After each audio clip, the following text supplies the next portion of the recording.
I'm back, guys. I'm sorry. Oh my god, man. I don't know what to say. I don't know what to say. It's like, oh, if you guys are like new here, basically what was happening is this is the third time I've streamed. I'm really grinding. No, I'm kidding. I'm streaming for the third time because Streamlabs literally started updating while I've never even seen that before. But at least I'm here with you guys. What the hell is up? How we all doing? It is cut day. We need to discuss a lot. We have a lot to discuss. Um, what's back-to-back streams? Jake really on his grind. Yes, Scott. I'm always here. Too much hacker slander. What's up? That guy Dina, how we doing? Brian Martinez, how we doing? Ace, hello. What's up, LA Rams? Zulu, Rusty. This has been an insane day in the NFL. Always is.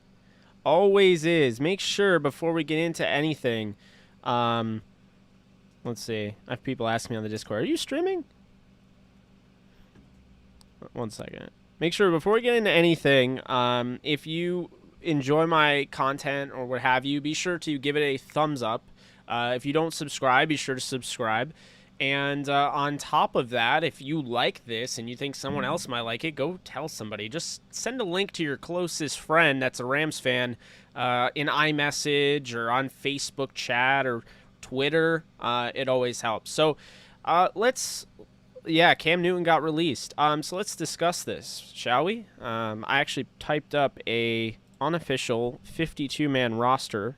And the reason I say that is because the Rams have 52 men on the roster as of right now, unofficially. We don't know for sure.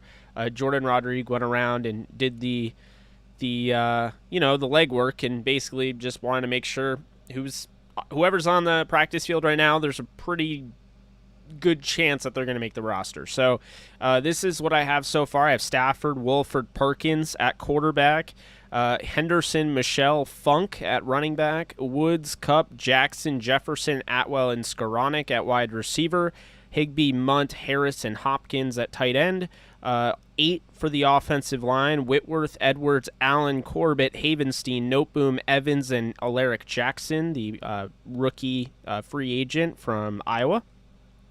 Defensive line, 7, surprising. Donald, Joseph Day, Robinson, Gaines, Brown the third, Hoyt, and Jonah Williams. Outside linebacker, 5, I have Floyd, Hollins, Okoronkwo, Lewis, and Garrett. Linebacker, 4, Reeder, Young, Jones, and Howard. Cornerback, 4, Ramsey, Williams, Long, Rochelle. Safety, we have 5, Fuller, Rapp, Burgess, Scott, and Reed. And then special teams, there's no Bajorquez in practice today. It is Matt Gay, Johnny Hecker, and Matt Orzek as the long snapper. Those are your Rams so far. I have some thoughts. I think overall I like a lot of what happened, but I think you guys know where I'm going to go with this. I don't understand keeping Bobby Evans over Ankrum. Talk about the positional versatility of Tremaine Ankrum on top of the fact that Bobby Evans didn't play very well and kind of proved towards the end of training camp, not the end of training camp, more so the end of preseason, that he's really a tackle, not really a guard, so he lacks versatility in that sense. And he was not very good against third and fourth string players that probably will either never suit up again for an NFL team or, just not very good. Anyway, so yeah, Cam Newton got released. That was a big one. I did have Mac Jones winning the starting job, so happy for him. What's up, Jake? Thoughts on Ankrum not making it? Those were my thoughts. I definitely think they made a mistake with that, but we'll see.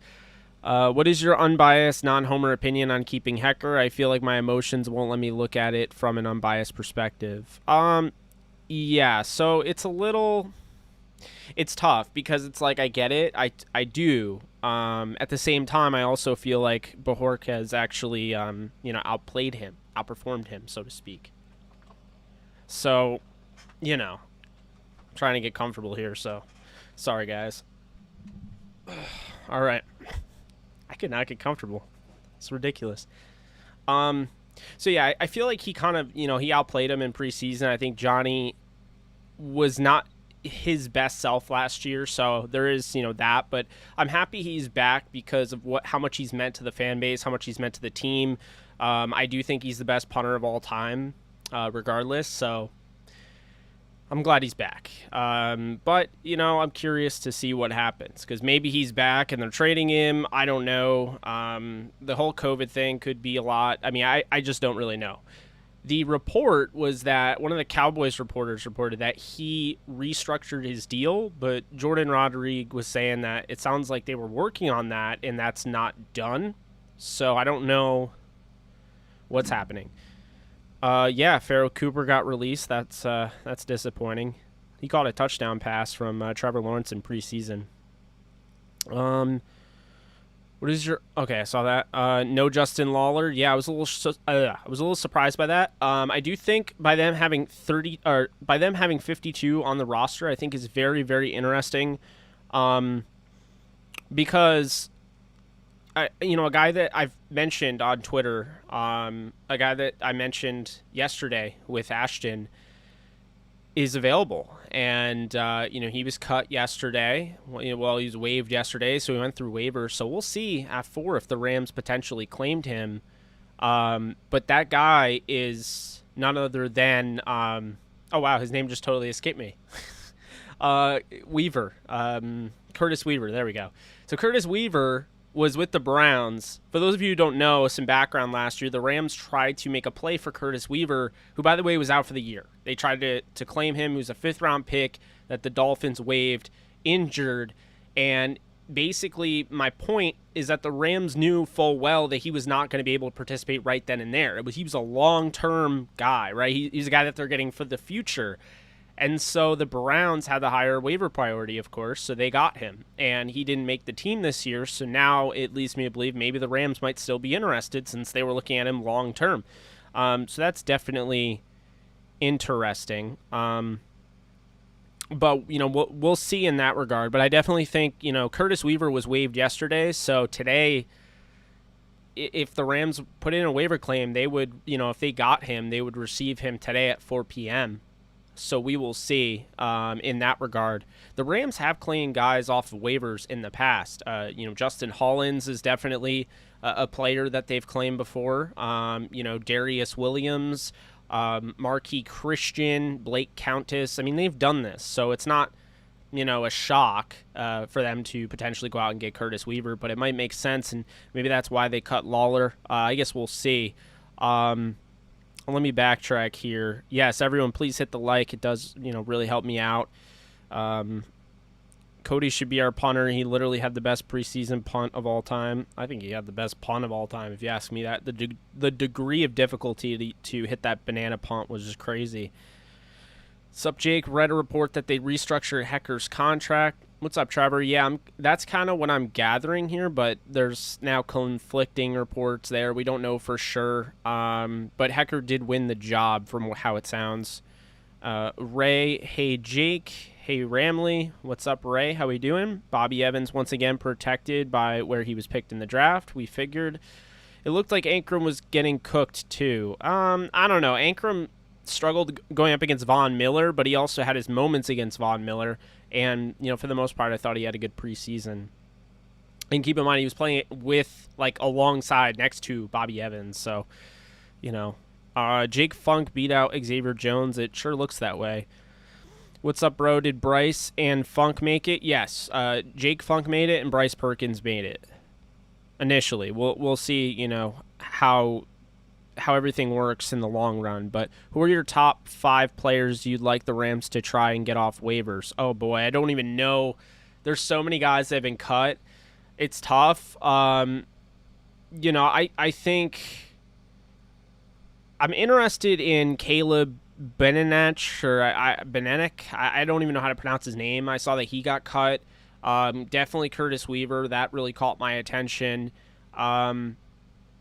David Moore. He's a Grambling State interior offensive lineman. I know Blaine loved him. So he's definitely somebody that I'm looking at, like, okay, maybe that might be a good option for the Rams. But how about Alaric Jackson making this roster? I thought that was definitely impressive for him to make a 53-man roster as a UDFA coming out of Iowa, a guy that I thought should have been drafted, but was not. And ultimately, he played pretty much every snap at left tackle in preseason, and he showed up. And the Rams feel like he answered the bell, and so he joins the team. Did Justin Lawler make it? He did not, surprisingly. Hello, old man Rams fan. How we doing? I am hoping we are eyeing KJ Wright. Oh, I see what you're saying. I'm not that high on KJ Wright. I think for the first time in a long time, the Rams feel really good at their linebacker group. They feel depth-filled, and that's why Christian Roseboom didn't make it. Look for him to potentially be a practice squad guy if he makes it through waivers. They also like Tyler Hall. They both were on my practice squad projection list. Tyler Hall, again, played with Raheem Morris in Atlanta. I kind of suspected that he would be, kind of a late ad there, and I felt like because he was playing so early, as soon as he got there pretty much, that they might be interested. That's somebody that they'll try to develop.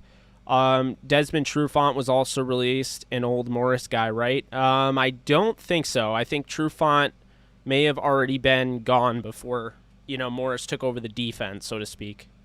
Sorry, guys. Again, trying to get comfortable. It's not comfortable for some reason. It's really irritating me. Okay. What's up, Nolan? How we doing? I hope Boho and Ankrum go on the practice squad. I think that's the hope, but we will see. Please don't tell me that Evans is going to remain on the team. He's a weak link. Unfortunately, P-Train, it does look like that's the case. I'll root for him. I don't really get it.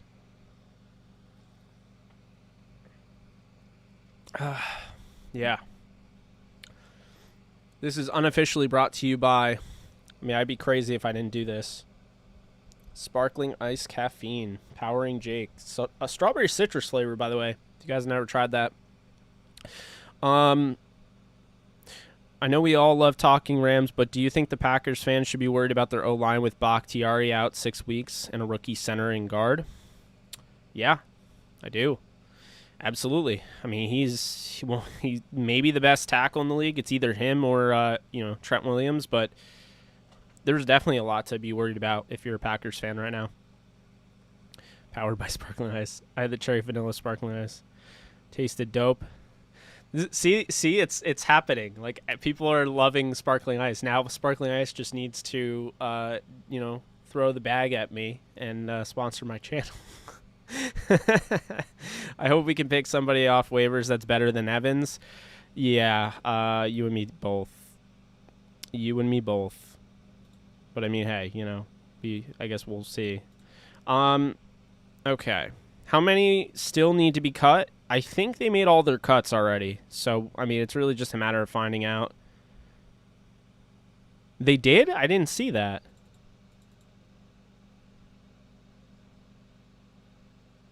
Let's see.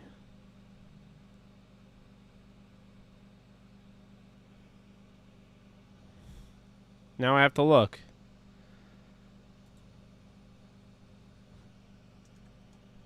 Hold on a sec. Now I have to look. Sparkling Ice.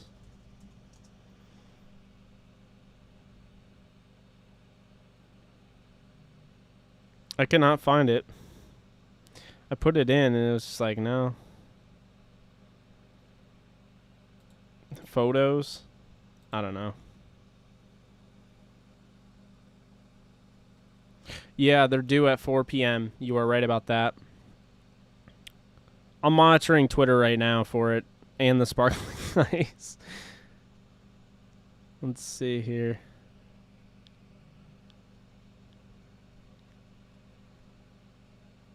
Now I'm curious. I never saw it. I DM'd them. The competition had more to do with money than anything else. Even after a down year for a future Hall of Fame punter, this point was reiterated since this spring. Hecker was also really blunt about it too. So still some moving parts, but restructure may be a solution. Gotcha. That is Jordan Rodriguez and the whole Johnny Hecker situation. Why can I not find it? Oh, here it is.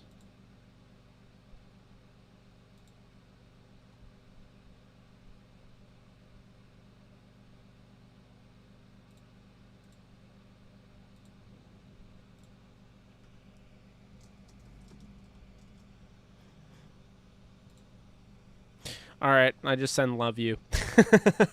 I did see that. We can definitely bookmark you for the future. Okay. 91 people lurking. Thoughts on Evans? Oh, Eric, yeah. You know, my thought on Evans is that he kind of proved that he doesn't have the positional versatility that, you know, Tremaine Ankrum was touted to have. And on top of that, he proved that, you know, he wasn't very good against the worst of the worst. I don't know how they kept him, to be honest with you. I don't get it. Aside from him being a third-round pick in 2019, he regressed, in my opinion, so I don't get it. You know? It doesn't really make much sense to me. Scott, the connection, the sponsorship. Go Miles Garrett on that like button. God, you guys are awesome. Do we sign any free agents? I do think somebody outside the building is coming into the building. I don't know who it's going to be. I think Curtis Weaver's definitely an option, but, you know, I guess we'll see. I'd have to go and find, if anyone has a list. I didn't really follow it as much this year, the guys that the Rams met with, like years past. Let's see. Yeah, I don't know. I don't know. I mean, I'd like to be able to find it, because that's really, you know, I like doing that when you can kind of connect the dots a little bit. Like when we interviewed Justin Hollins on the Downtown Rams podcast, Alexis and I, Justin Hollins made it, you know, kind of known that, you know, at least at the time, I believe, you know, he told us he met with the Rams. He didn't want to give us too much, but so I knew that connection was somewhat there, especially with Staley. So that made a lot of sense.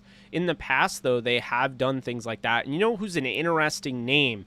If he's not hurt, and I feel like he is somewhat hurt, and I feel like that's why he was waived injured by the Lions.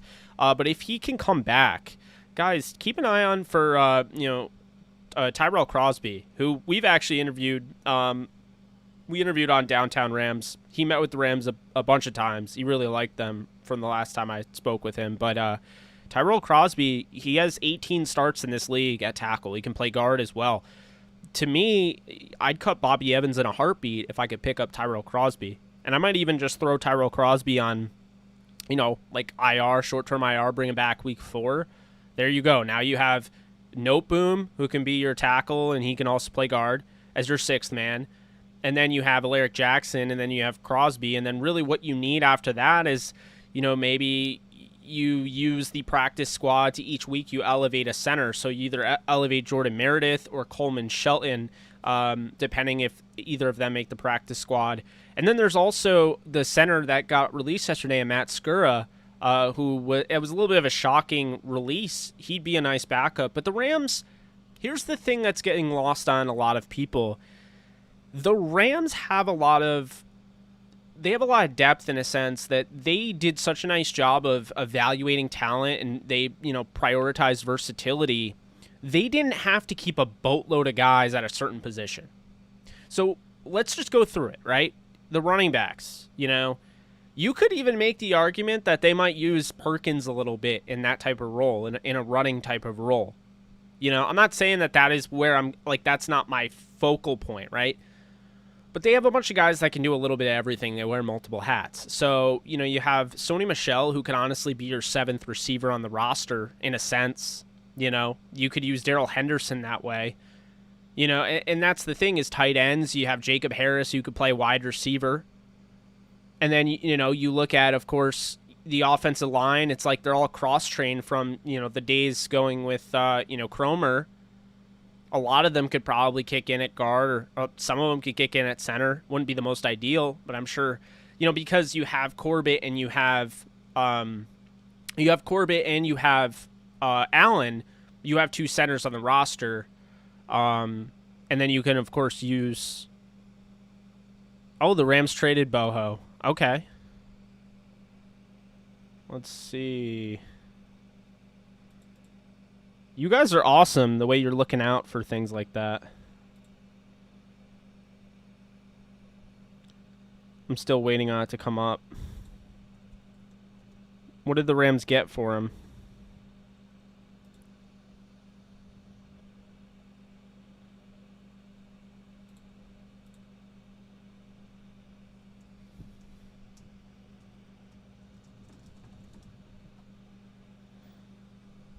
So that's okay. That's cool. I like that. We'll revisit that once Pelissaro has more info on that. But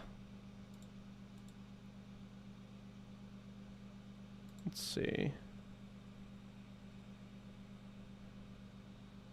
Oh wow, the Bengals ended up cutting Thad Moss. I thought that they would keep Thaddeus Moss.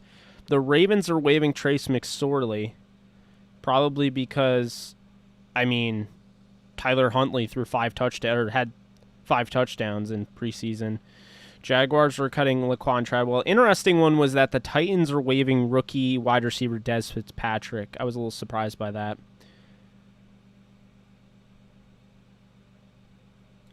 Yeah, the thing is, it's really easy to trade Bojorquez, and honestly, I think the Rams probably got at least a 6th or maybe even a 5th for him, because here's the deal with this. Okay, this is very interesting, guys. He doesn't have a hard... Like, his contract is really easy to trade. So you can make the argument, while Hector's totally worth a 5th, you know, by trading him because of his contract, teams may not want to pay that. However, Bojorquez, pretty good deal there. You know, we're talking $2 million at the most. I mean, I don't know if we cut Xavier Jones. We'll have to wait until the rosters are finalized and they come out. But, you know. But yeah, I don't think it's a bad idea at all. I think that's a good move. They didn't cut him. You have to feel good. You're able to get something for him. Bojorquez was great in preseason. I'm happy for him. The fact he's going to have an opportunity to go right in and be, you know, the starting kicker, so to speak. The Lions have cut Nickel Roby-Coleman. So that's something there. But kind of going back, we're going to revisit that as more stuff comes out. But going back is, you know, let's see. Kaiser's completely gone. Yeah, Kaiser didn't make the team. Let's see. 1 second. I'm trying to catch up with you guys because, wow, the comments are coming in quick. Yeah. Let's see. No trade details yet. I'm in Spain, but without the S. The 70-yarder was in Denver, so altitude maybe. I don't know. Okay, cool. We're back. I just learned his last name, too. Who we trade? Bojorquez. Imagine getting a 5th for a guy that you literally just had in preseason. That'd be nuts.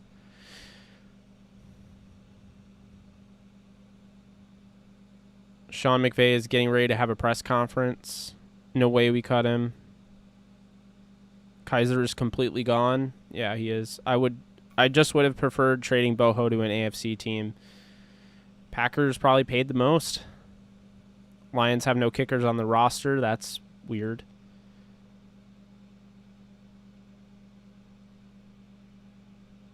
All right. Well, the Rams apparently are getting a 2023 6th and 7th. I mean, all right. At least they're getting picks instead of just trading him outright. I'll take it. It's odd you don't get a pick in 2022, but is what it is. Kaiser got cut from what it sounds like. The cuts haven't happened yet, but you can find Jordan Rodrigue, her Twitter. She went through during practice, and she was just basically naming everybody that was, you know, at practice. And that kind of signals that they're on the roster, and the guys that aren't there aren't on the roster. Yeah, less need trading a punter. Yeah. The trade's fine because it's like you were going to cut him anyway. He didn't make the team, so trading him for, 2 picks and, not even next year's draft, but then the year after. I mean, that's fine by me. You're better than nothing, right?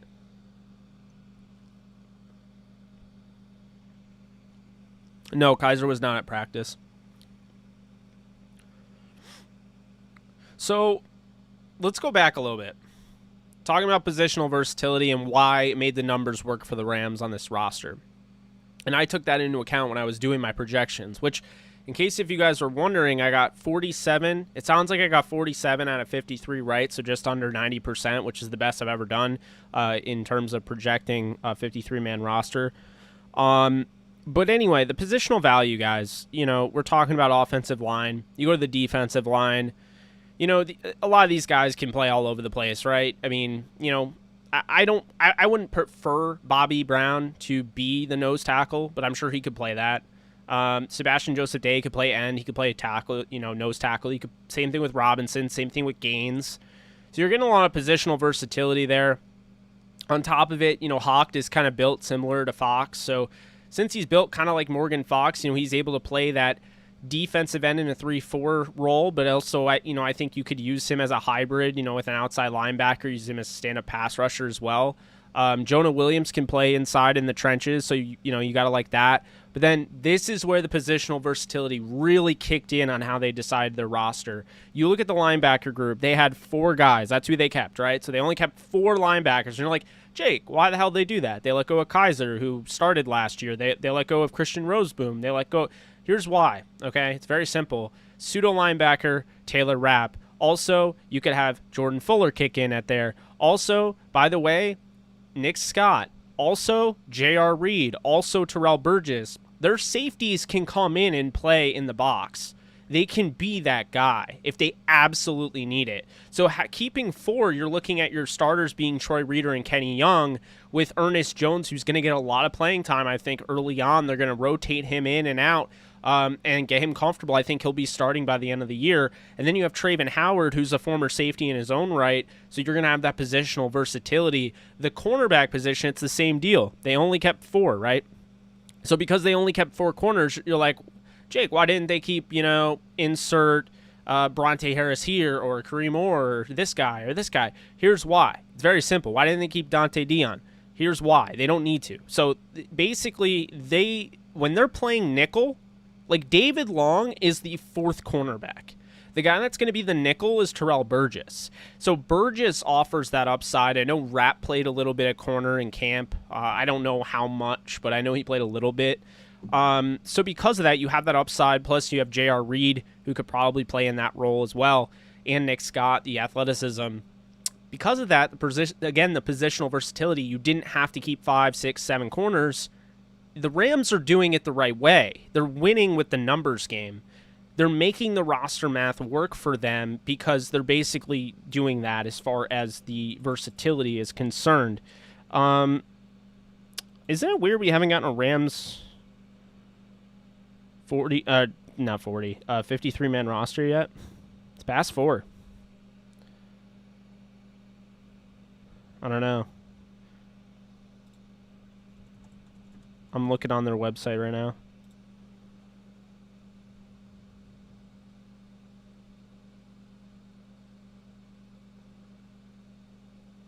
Yeah, because the Rams love doing that. I'll never understand why they give up picks with players to get more picks. I don't get it. I'm of the camp and the belief that the Rams give up too much in their trades.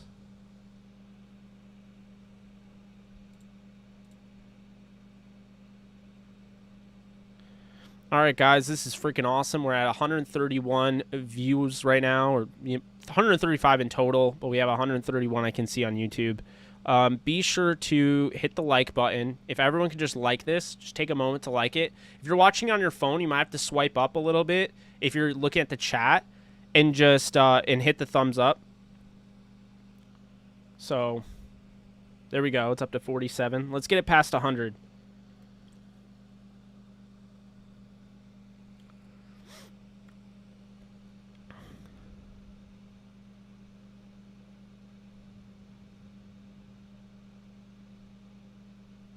Do I have more views than the Rams channel? They probably hate me right now.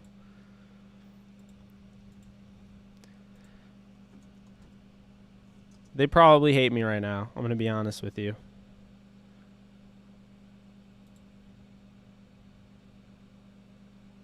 That's crazy. We're like dead heat. I got 128 and they got 123, it looks like.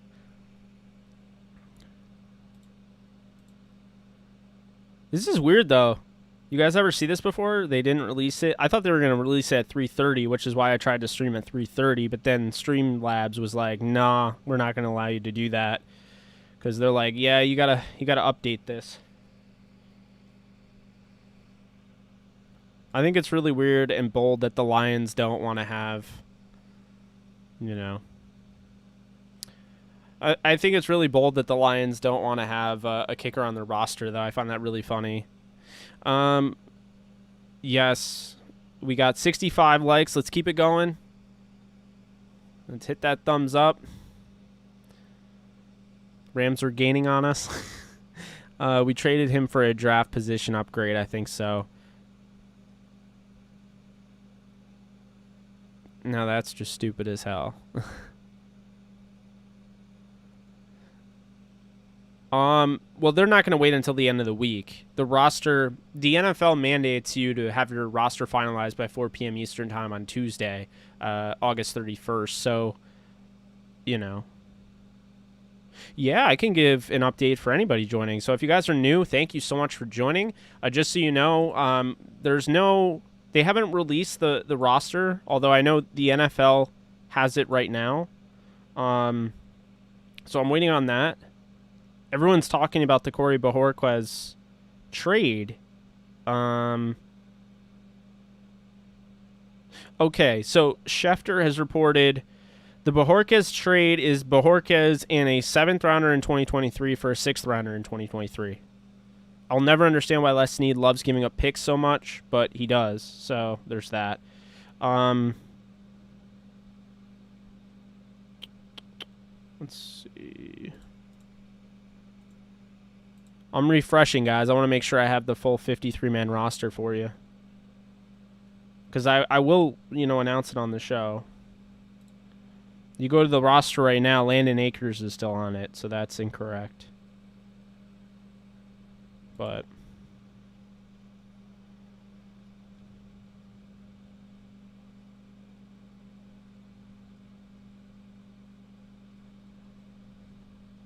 let's see. Come on, Rams. What are you doing?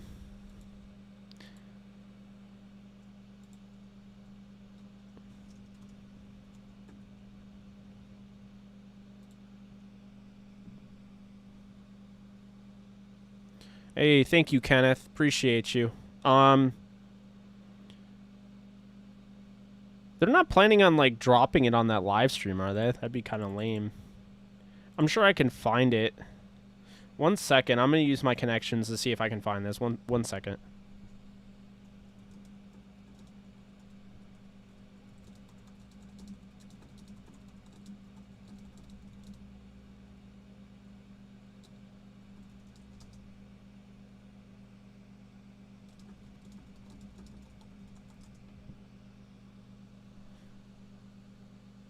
Well, normally Rams house is that the Rams drop it at 4. So this is just bizarre that it's 4:16 and we still don't have a roster, a finalized 53-man roster. Which tells me that they're probably waiting to make some things work.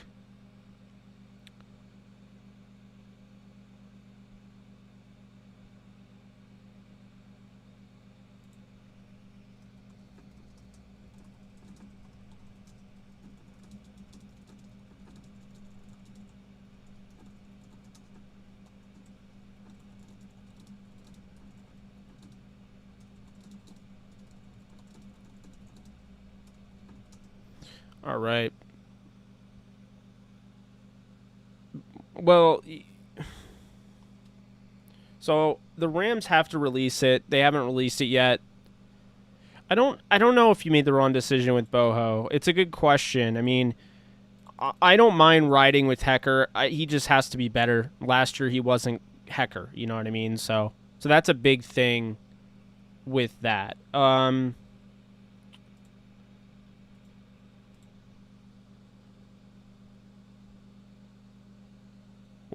Hey, thank you so much.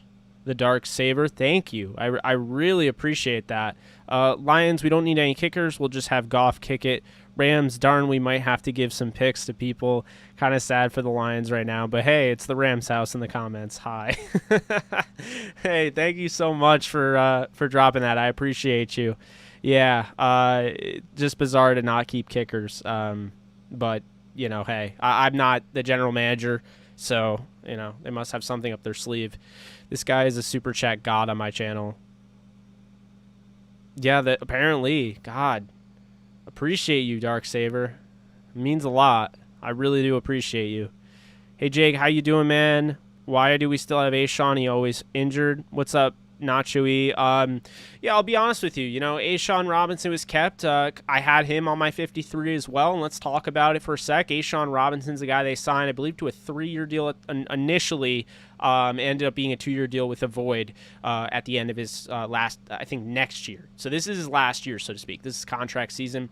Last year has, you know, a health condition, serious health condition, keeps him out majority of the season. You start to see him play towards the end of the last season. This year, he finally gets a chance to be the starter since they let go of Michael Brockers. And really, the thought process is behind this, okay? Ashawn Robinson is a damn good football player, and he's gotten in really good shape. So I think, in my opinion anyway, I think that Ashawn Robinson was kept for the same reason I kept him on my 53. I think he's going to be put on short-term IR. He is hurt. He is going to, not hurt, he's going to have a procedure done. And so because of that, you know, he's going to be limited. He's going to be on short-term IR. He's now made the 53-man roster. The Rams can easily just move him over the short-term IR. He can be eligible to come back week 4 due to the new NFL rules. You can also put anybody you want now on the IR. It's unlimited. And so for that reason, that's kind of where I think that they're going with that. And on top of it, it opens up the door for another player on the, the team. And when you really think about that, let's be honest here. The Rams, they have 52 right now by my count if Xavier Jones didn't make the team. Now, there is a question. Did Xavier Jones make the team? You know, was he just not there today? You know, where is he? Because he got hurt at the end of the preseason game. We'll have to... Oh, it is out. Okay, thank you, Scott. So we got the final, the 53-man roster is out. I will be reading this to you. So here we go. 53. We got Matthew Stafford, John Wolford, and Bryce Perkins at quarterback. We have Darrell Henderson, Sony Michel, and Jake Funk. That means Xavier Jones was waived with an injury designation, and likely the Rams can add him to their IR if he clears waivers. Wide receivers, Robert Woods, Cooper Kupp, Deshaun Jackson, Van Jefferson, Tutu Atwell, and Ben Skoranek. Then we have tight ends, Tyler Higbee, Johnny Munt, Bryson Hopkins, and Jacob Harris. 9 offensive linemen. They're keeping Tremaine Ankrum, so Ankrum is there. So we have Andrew Whitworth, David Edwards, Brian Allen, Austin Corbett, Rob Havenstein, Joe Noteboom, Bobby Evans, Tremaine Ankrum, and Alaric Jackson. We do have Coleman Shelton. He was placed on injured. He was placed on reserve COVID-19 list on Tuesday and does not count toward the limit until activated. So he is on the COVID list. They kept 7 on the defensive line: Ashawn Robinson, Aaron Donald, Sebastian Joseph Day, Greg Gaines, Michael Hoyt, Jonah Williams, and Bobby Brown III. They kept 5 outside linebackers. That does mean that, unfortunately, it is true. Surprisingly, Justin Lawler didn't make the team. We have Leonard Floyd, Justin Hollins, Obinai Okoronkwo, Terrell Lewis, and Chris Garrett.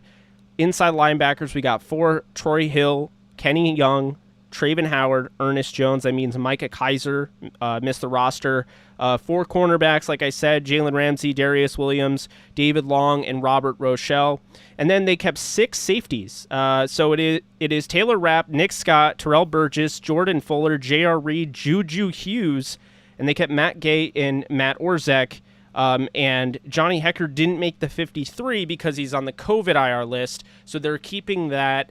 So to make a long story short, you have Coleman Shelton on COVID, and you have Johnny Hecker on COVID. So they kept Juju Hughes. He is staying for now.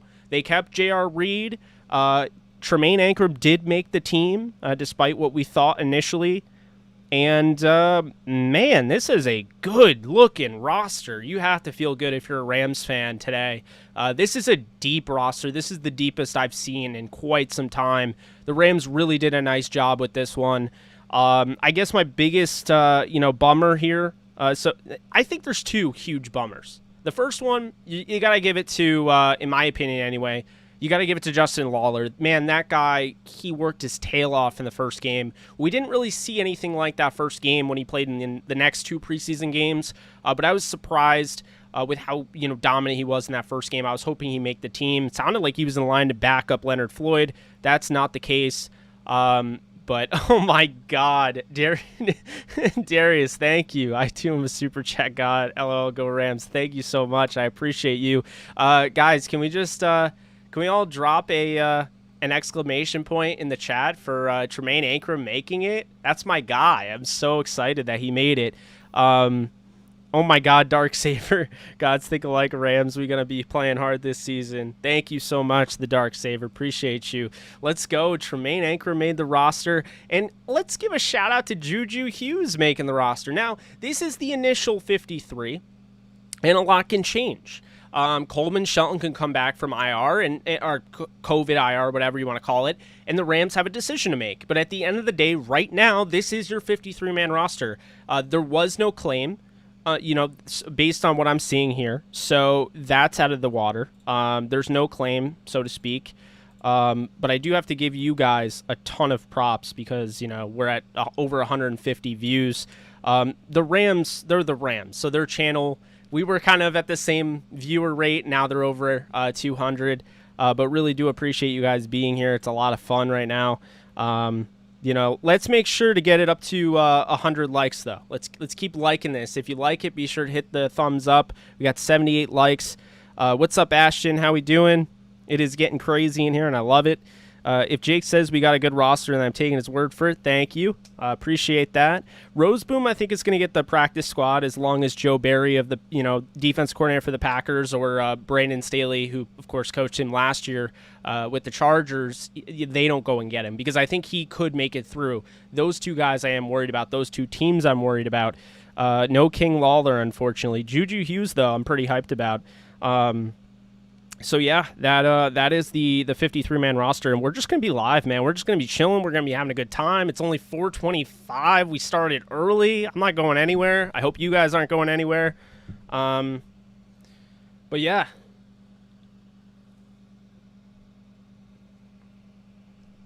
Oh man, what fun! This is a fun.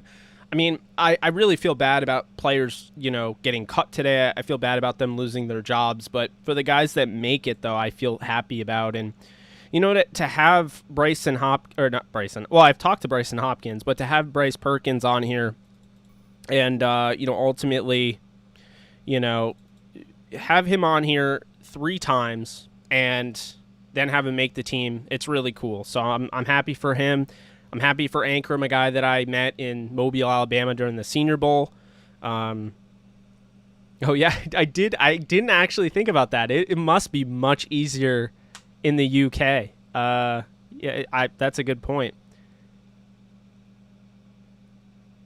Well, Ryan Pope didn't make he got cut early on, so maybe, he'd be a practice squad candidate. But I don't foresee him making the team, so to speak. What do you think about the 11 offense, 11 defensive starters will be? That's a great question. So let's look, right? Let's take a look at it.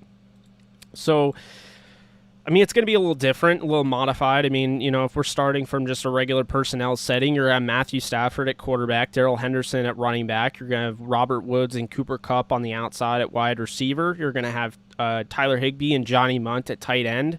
You're going to have Whitworth, Edwards, Allen, Corbett, and Havenstein as your offensive line in, a personnel setting where, say, you want 3 wide.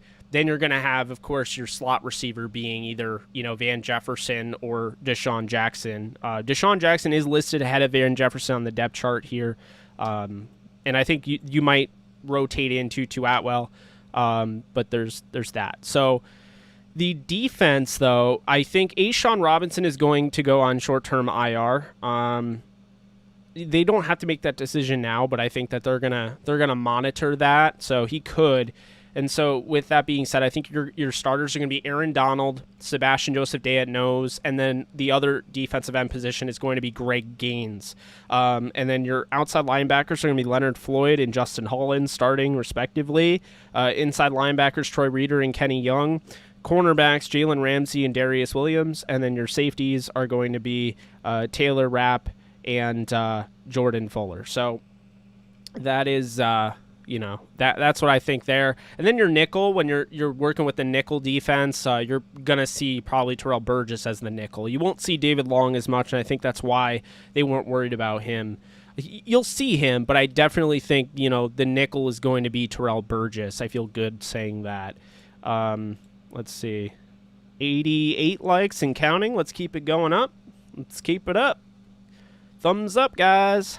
Thumbs up. Man, this is going well, though. I'm enjoying this. I'm glad we had this idea. Let's see here. So,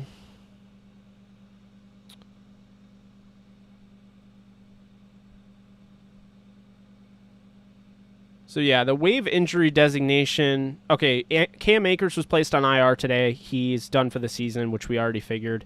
The waive injury designation means that Xavier Jones, once he clears waivers, he gets reverted back to injured reserve. So I think the Rams are going to, stash him. Great question, Henry. So essentially waivers is you're taking the contract that they have. So you're taking the contract that they have and you're waiving them. So when you waive them, it's like cutting them, but that contract remains. And then they have to go through a period. So it's a 24-hour period. And if a team claims that contract, they keep the contract. The money's the same, right? There's pros and cons to it. So if a player is waived and has a ridiculous contract, you're going to take on that contract if you claim him. But that's the negative of it. The pro is that you get him without having to worry about negotiating with him in free agency against other teams, and that's oftentimes what you'll see teams do with players. Now, the waiver order goes in the draft order. When we get to this point, it is draft order. So the Rams would have near the back of the draft, or so to speak, the back of the waiver order. So if they put in a claim and say the New York Giants put in a claim, but then the Jaguars put in a claim, the Jaguars are getting that player. And it's a round thing. So if you go through waivers, you go through a 24-hour period where no team claims you, then all of a sudden you are relinquished from that contract. That contract is then terminated and is now void, and you are a free agent, meaning you don't have a contract that's sitting on you. Essentially, all a waiver claim is, and actually making that claim and claiming the player, is that you're basically like, I'm going to pay that contract. I'll pay his contract. Bring him over here. We'll pay his contract. But if you don't do that, and he goes through waivers and you don't claim him, now he has no contract. He is a free agent as much as Todd Gurley, Adrian Peterson, KJ Wright. That is the free agent we're talking about. So that's the thing. And when you're a free agent, you could be negotiated to join a practice squad. When you claim somebody, they go on your 53. If you can't put them on your 53, they get reverted back to waivers. So that's how that works. But you have to make a pre-existing... Oh, did they really? Man, the Bengals are annoying.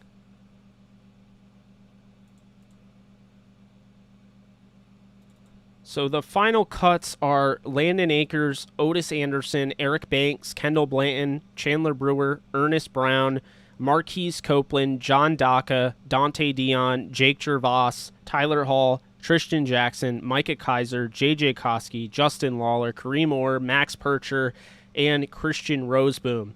Guys that I expect back on the practice squad, Landon Akers, Otis Anderson, Eric Banks, Kendall Blanton. I could see, Chandler Brewer coming back. Ernest Brown, definitely. I think Ernest Brown this was a good move because Ernest Brown, they drafted him in the 5th round, but I do think he was more of like a 7th round, maybe even undrafted guy. So I think the Rams maybe overvalued him a little bit, but at the same time, You know, he's trying to learn to play the defensive line position while also working as an outside linebacker. It was just too hard to keep him with everything, so I do like that. Yeah, the 49ers kept 7 linebackers to the Rams 4. Andrew Dowell, Zach Bond, Pete Werner, Chase Hansen, Caden Ellis, Quan Alexander, Demario Davis. You didn't mention... Wait, they have Demario Davis? What? You didn't mention Fred Warner.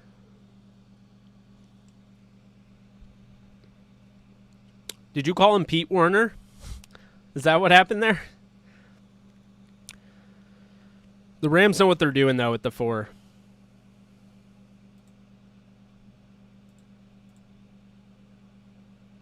Yeah, I definitely trust where the Rams are with the 4.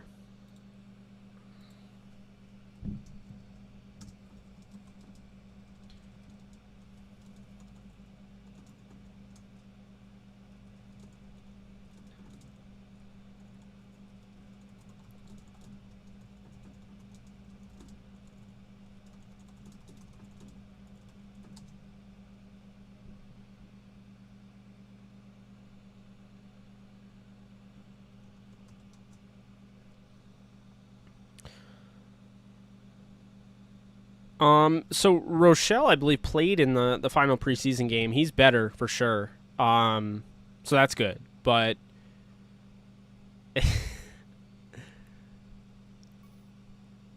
yeah, I was like Pete Werner. I think what was he? The Saints. I was not a fan of his coming out of college. Not that like I have any issue against him personally. I'm just saying, you know.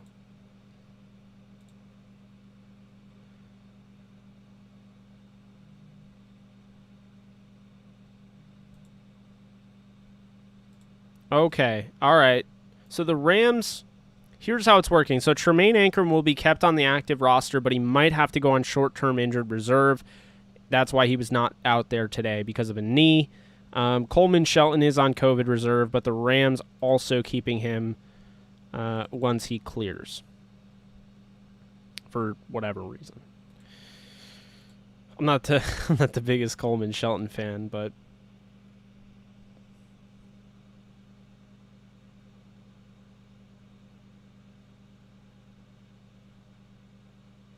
okay, so McVay said Xavier Jones will need surgery on what he let slip is an Achilles injury. Says the Rams really want to work with Jones in the future following his waive injured designation. Wow.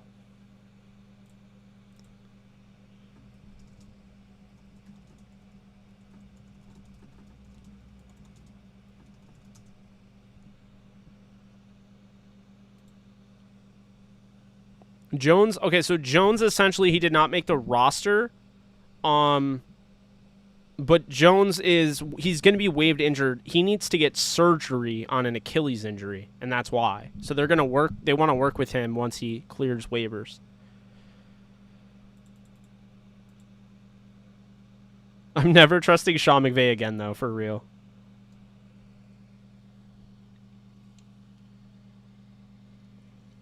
This is why I'm never trusting Sean McVay, okay? He said he'd be fine. Like, he's going to be okay. I mean, is Xavier Jones going to live? If that's your definition of okay, then yeah, he's going to live. He's okay. He's alive. But I don't know, man.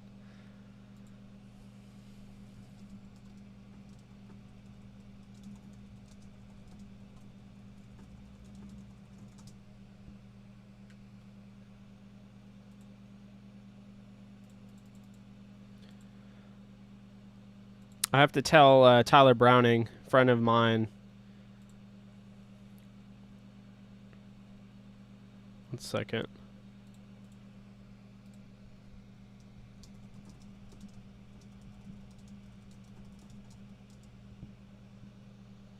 So that's good. I was worried about Ankrum.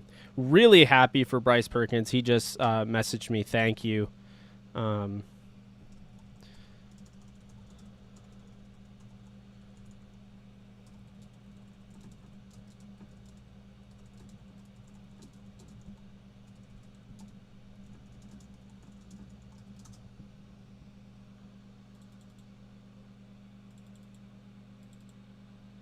So, yeah, I was very happy to see him making the 53. Very, very happy to see that. Yeah, it sounds like Stefan Gilmore is going to be out until week 7. They're putting him on the physically unable to perform list. If they waited and they brought him on the 53-man roster, and then waited, and then once it was finalized, they put him on IR. Then he could have come back by week 4. But since they didn't want to wait, they put him on physically unable to perform list, meaning that they don't have to cut him. But at the same time, now they have to wait until week 7. That's brutal.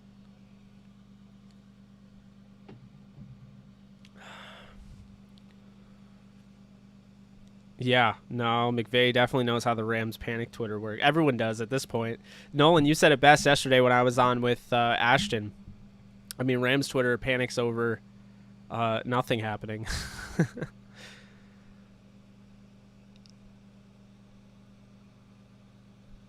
So what do you guys have? I'm sorry, I'm trying to answer questions. Really appreciate keeping Benny Sco. Guy attacks the ball, strong hands, 50-50 ball receiver with special teams ability. Yeah, Eric, it makes a lot of sense to me. You could add him in the short-term IR as well, which will open up some spot. The point is he had to be on the roster in order to add him to the IR.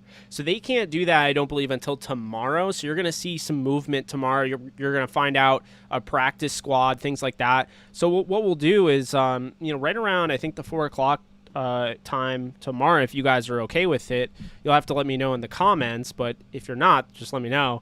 But if you're okay with it, I do want to go live tomorrow and talk about the practice squad and what comes after that. So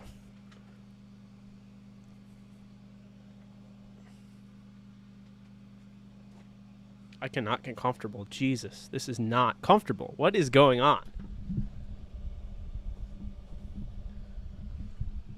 I always sit in this chair, and right now, for whatever reason, it's just not comfortable. Yeah, so you guys are going to have to let me know.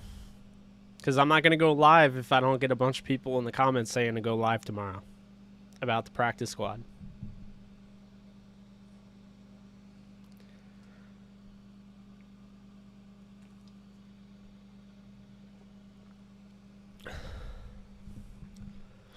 Yeah, Kaiser got cut.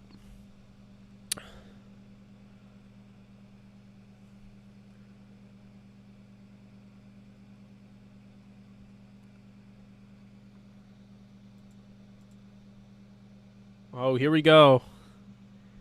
The Rams introducing your 2021 Los Angeles Rams. We got Deshaun Jackson wearing 1, Woods wearing 2, Fuller wearing 4, Ramsey wearing 5, Matt Gay wearing 8, Stafford wearing 9, Cooper Kupp wearing 10, Darius Williams wearing 11, Van Jefferson wearing 12, John Wolford wearing 13, Sony Michel sticking with 14, I guess. Kind of odd.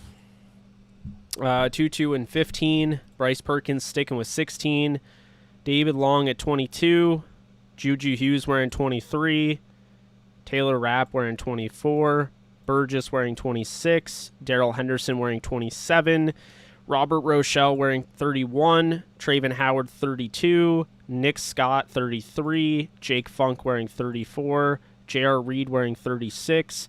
Kenny Young wearing 41. Matt Orzek wearing 42. Obanat Okoronkwo wearing 45. Chris Garrett stays at 48.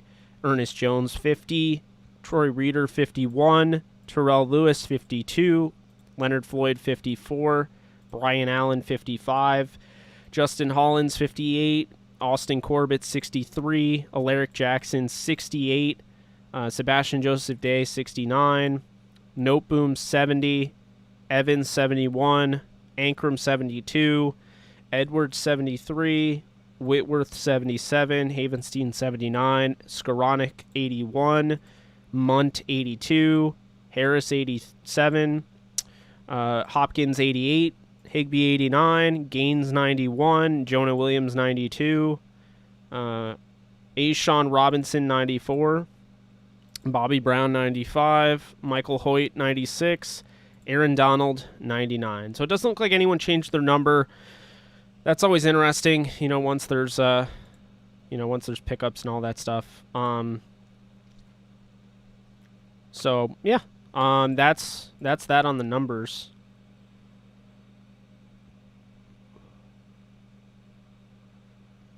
John Brown requested his release, so the Raiders cut him.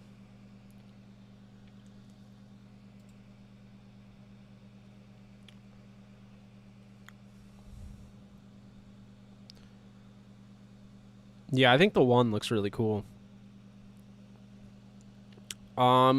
Should we worried about Trey Lance? I guess we'll find out. I'm definitely a little worried about Trey Lance. No, Sony Michel has not changed his damn number yet. Yeah, hit the like if you guys like this video. If you like this stream, keep liking it. We're at 108.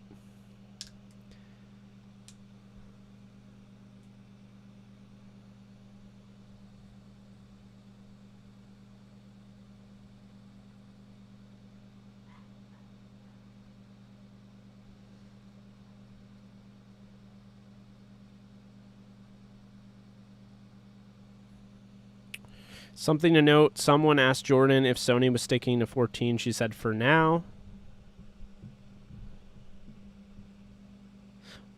Yeah, Nolan, remember we were talking about Newton, and we're like, bro, why does everyone make so many excuses for Cam Newton? But Tua Tagovailoa is already a bust after 1 year. What am I drinking?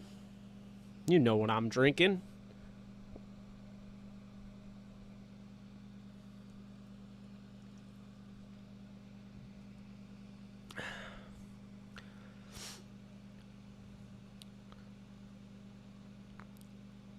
I think they really liked, Hoyt is somebody that they saw last year with no preseason. I'm sure if he had a preseason, he might have made that roster last year. And that, without a preseason, what ended up happening is that they ended up keeping Eric Banks because Banks made the rosters first year, and this year he didn't make it. So, I do think that actually comes into play. I think he made more of an impact than Banks did in, preseason. And so it's not a huge surprise, in my opinion, to see that.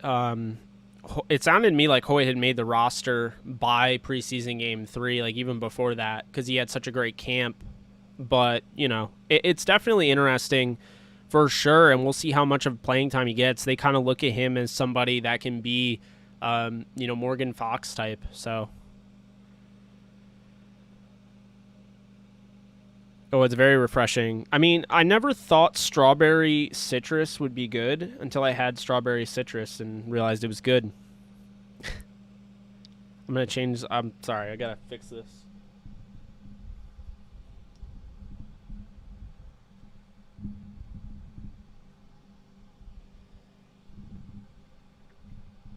Here we go.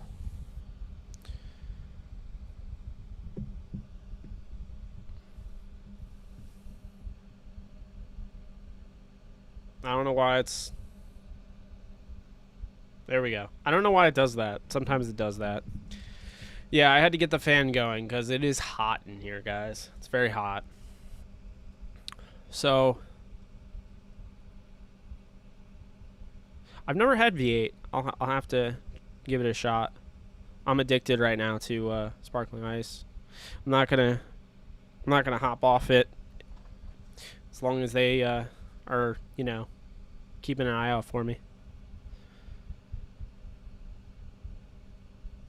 Yeah, but tomorrow we'll have the practice squads. We'll have that information, and then on top of that, we're going to have more about the 53-man roster. So essentially, we're going to have the practice squad, but we're also going to have who gets put on IR and things like that.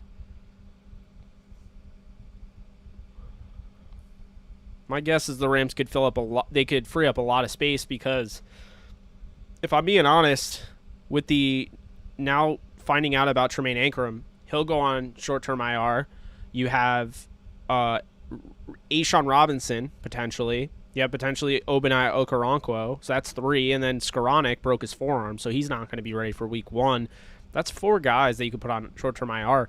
And this comes down to the best point. The NFL has made it a unlimited IR because of COVID. So the unlimited IR changes the game here, and the Rams can really put whoever they want on. They can just stash these guys. Keep in mind, you're kicking the can down the road when you do that, because eventually you will have to bring them back onto the roster or shut them down for the whole season.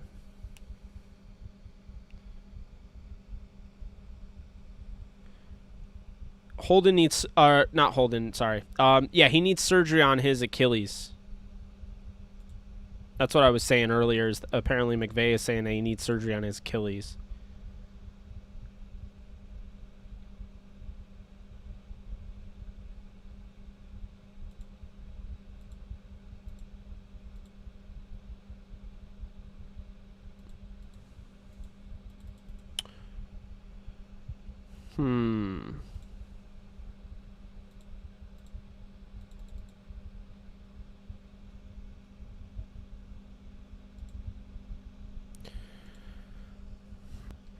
Yeah, they waived Kaiser. I'd be shocked if they're able to get him on the practice squad. I think he'll get picked up.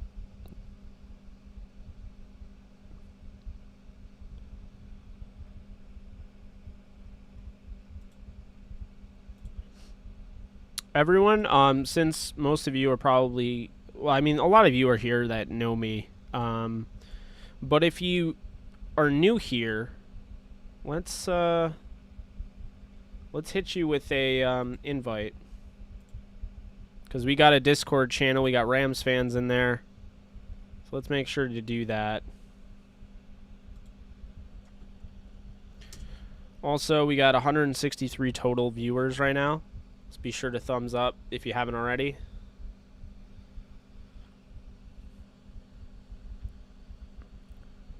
But yeah, that's the Discord channel. It's basically nonstop Rams talk if you're interested. There's other stuff there, but there's pretty much nonstop Rams talk. So definitely you should head over there. It's costs $0.00 to sign up. There we go. We got 2 people joined.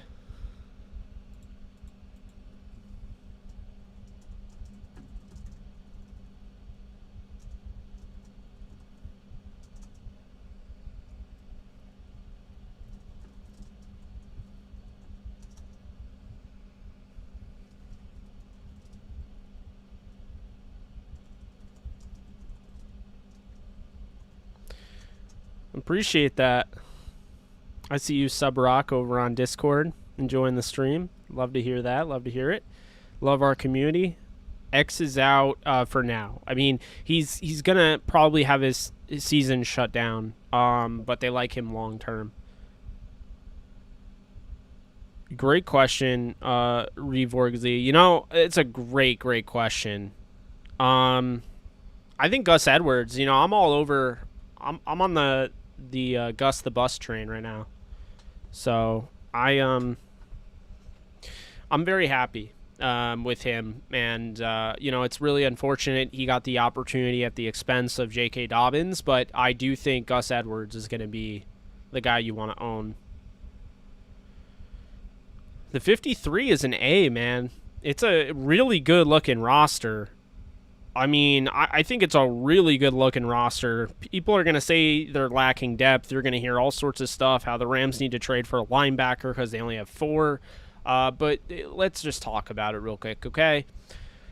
You could say, okay, why did they keep Bryce Perkins? Why are you keeping 3 quarterbacks? It's really hard. You could have kept Kaiser or somebody. Here's why they kept Bryce Perkins. One, the guy can help you. First off, he's got versatility. That is just beyond versatility, right? He ran a 4.5 at his pro day.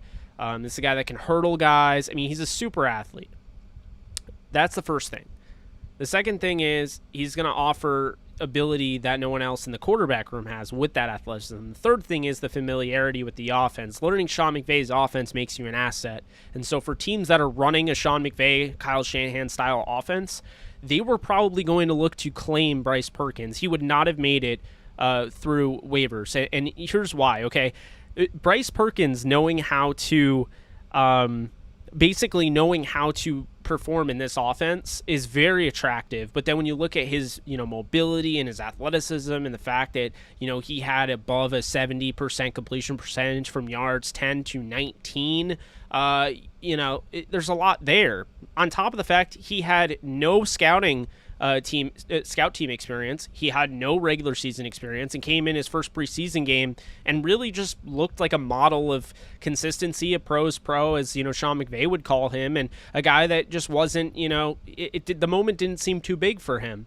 Had his head on a swivel. Went through his first, second, third, even sometimes fourth read. He did things that Jared Goff, who was wearing 16 last year, just couldn't do. So you look at that, you look at the Falcons losing A.J. McCarron for the year, and, of course, keep in mind, when you're talking about Arthur Smith, he's kind of part of that, in my opinion anyway. I'd say he's part of that, LaFleur coaching tree, and so because of that, LaFleur's an descendant of Sean McVay, and Kyle Shanahan runs that same type of offense. So Arthur Smith running that same type of offense and losing his backup quarterback sure made them a prime candidate to pick up Bryce Perkins, and for people saying, well, Josh Rosen made the team, well, Josh Rosen might have gotten cut if they were able to claim Perkins, so I don't think that's out of the realm of possibility. Furthermore, the 49ers could have tried to claim him. If you want to get familiarity even more, you could talk about, let's just say the Chargers, Now, everyone forgets Brandon Staley's a defensive coordinator, sure, last year, but Brandon Staley spent some time on the offense, and a big reason why Sean McVay brought him in is because he knew both sides of the ball very well. On top of that, his defense had to scheme against guys like Bryce Perkins in training camp and what have you, so he's seen him. So that could have been an option. On top of that, you look at the obvious, the Shane Waldron connection. He worked with him. Seattle, obviously getting a veteran, not veteran, but getting somebody that's from their rival, and their backup is Geno Smith. Come on now, So I just don't think you were going to get Perkins back under any circumstances. People can say what they want, There's going to be a lot of, they could have gotten Perkins. All these guys got dropped. I really don't think so, and I'm glad that I'm glad the Rams didn't try to test it, because I really think they would have regretted it. And furthermore, I love John Wolford as much as the next guy. John Wolford, because of John Wolford, I was able to create a video called A New Hope, so to speak, a Rams New Hope. It was a Star Wars themed Rams video, and that finally got demonetized after a year. Suck it to whoever did that. But anyway, John Wolford, so to speak, like that video blew up, and that's really what took my channel to the next level. So I love Wolford. Okay, I have nothing against Wolford, but let's just call it like it is. His second game, we can talk about how dirty of a hit it was, and it was dirty in my opinion, but John Wolford got hurt in his second game. If John Wolford got hurt in his second game, Stafford got hurt early on in camp with the thumb. I'm not saying that Stafford's injury prone, but to not have a third guy would seem irresponsible, would it not? And so for me to have a third guy that knows your offense, knows a complicated offense, an important offense, and, can work off script, that's the thing that allowed Wolford to be successful in Week 17 against the Cardinals. That game could have been brutal. He threw an interception on his first play, a pick six, right? Favre did that too, by the way. But anyway, he threw a pick six on his first play, and he responded, and here's why he responded, and here's how he responded. Because he was able to work off script. Things didn't work. So what do? You use what God gave you, right? Your God-given talent. And we know John Wolford can move around, and he can manipulate the pocket the way Jared Goff can't. And so because of that, it allowed him to gain confidence, allowed him to extend the play, and he was able to get comfortable, and then all of a sudden he got into a rhythm, and he looked really good, making these very confident beeline throws to Van Jefferson, or the beautiful throw down the sideline to Cam Akers. That's the type of stuff I'm talking about. I mean, Gerald Everett dropped a touchdown in the end zone, but we won't go there. My point is that that's what Perkins would have to be. Being a third quarterback does not mean he's never going to see the field. He's actually one of the best third quarterbacks in the league, if not the best QB3. Essentially, you're getting a guy that ran a 4.5, who could be a Taysom Hill type of role if you wanted to dress him in every game. He could literally play that role. But furthermore, he comes in, he shows you against a first-team defense on the road, Von Miller running at him. He's a capable quarterback, still making his first, second, and third read. And furthermore, he shows you, late in games, Perkins magic. I mean, look at the last game he played against the Raiders. They would have won that game. I mean, he brought them back. Bobby Evans, he gets totally pushed down by a third or fourth teamer. Perkins is running for his life on like 4th and 4, 4th and 5, and he runs out. The pocket collapses. That's the ability on display, and that's what not every one of these guys, like, you can tell me Garrett Gilbert looked good or whatever in AAF or XFL or what have you, but I trust Bryce Perkins to keep a play alive more than I trust Garrett Gilbert and guys like that. So that's why I love this. It makes a lot of sense, and they were not going to get Perkins back. So the idea that, well, they didn't need to keep Perkins because they lost Kaiser, no. Another one I'll look at. So the receivers. Some of you might be like, why did they keep Ben Skoranek? And if you say that, you probably didn't see my video, and if so, shame on you. I'm kidding. But no, if you didn't see my video, you can check it out after this. It is on the channel. But here's the thing, is they kept Ben Skoranek because he broke his forearm. He's a 7th round pick that they like more than the 7th round, okay? They kept a 7th rounder with a broken forearm over a healthy 5th round pick. Remember that I said that. They kept a 7th rounder with a broken forearm over a healthy 5th round pick in Ernest Brown. Here's the reason. Because Skoranek offers the ability not only in the receiving game, not only as a receiver, but as a blocker, but also he could potentially be a tight end as well. So he could be another one of those flex wide receiver tight ends. He's got vice grip hands. He works really well on special teams. He's a guy that they wanted to contribute this year. That is what they're telling you. They could have IR'd him, and they could have been like, this is it for you. We're going to stash you until next year. Even with all the talent they have on receiver, though, they decided to keep him on the roster injured, risk losing a guy like Ernest Brown to make sure he's there so he can contribute this year on special teams. That says a lot, and they like him long term. People that I talk to, they like him long term. So essentially, Skoranek, by keeping him on the 53, it allows you now to be able to place him on short-term IR. He can come back week 4. You don't have to worry about it. His season's not over, and no one gets their paws on him. And then in the meantime, you're dealing with 5 receivers once you put them on short-term IR. Spot opens up, so you could add, somebody that's on COVID, the COVID restricted list, like say a Hecker or Coleman Shelton or Tremaine Ankrum potentially, but I think Ankram's also going to go on short-term IR. So the point is, you can add one of those guys. But if it's not one of those guys and say they're still on COVID, then what you can do is essentially you can grab somebody from the practice squad and elevate them. Potentially bring back Landon Akers or Tristan Jackson or JJ Koski or Jeremiah Haydell, maybe to help you out in the kick return game. And that is why you save Skoranek, because guess who was not making it under any circumstances out of the receivers? If you had to pick anybody out of the receivers that they didn't keep and Skoranek, guess who's not making it through waivers in all likelihood? Skoranek. Because teams love those guys that have the athleticism, that overall, obviously the size composition, but his ability in special teams is well known. And these teams all scouted him. He's fresh on the minds of a lot of guys, but if you say a guy like Tristan Jackson with no preseason last year, only played a little bit this year, had a touchdown, but he wasn't like amazing. The only teams that really saw Tristan Jackson in person to, at his best, so to speak, the Cowboys in the joint practice and the Raiders in the joint practice. The Cowboys aren't going to get him because look at the receivers. They're loaded. I mean, they're 4 deep.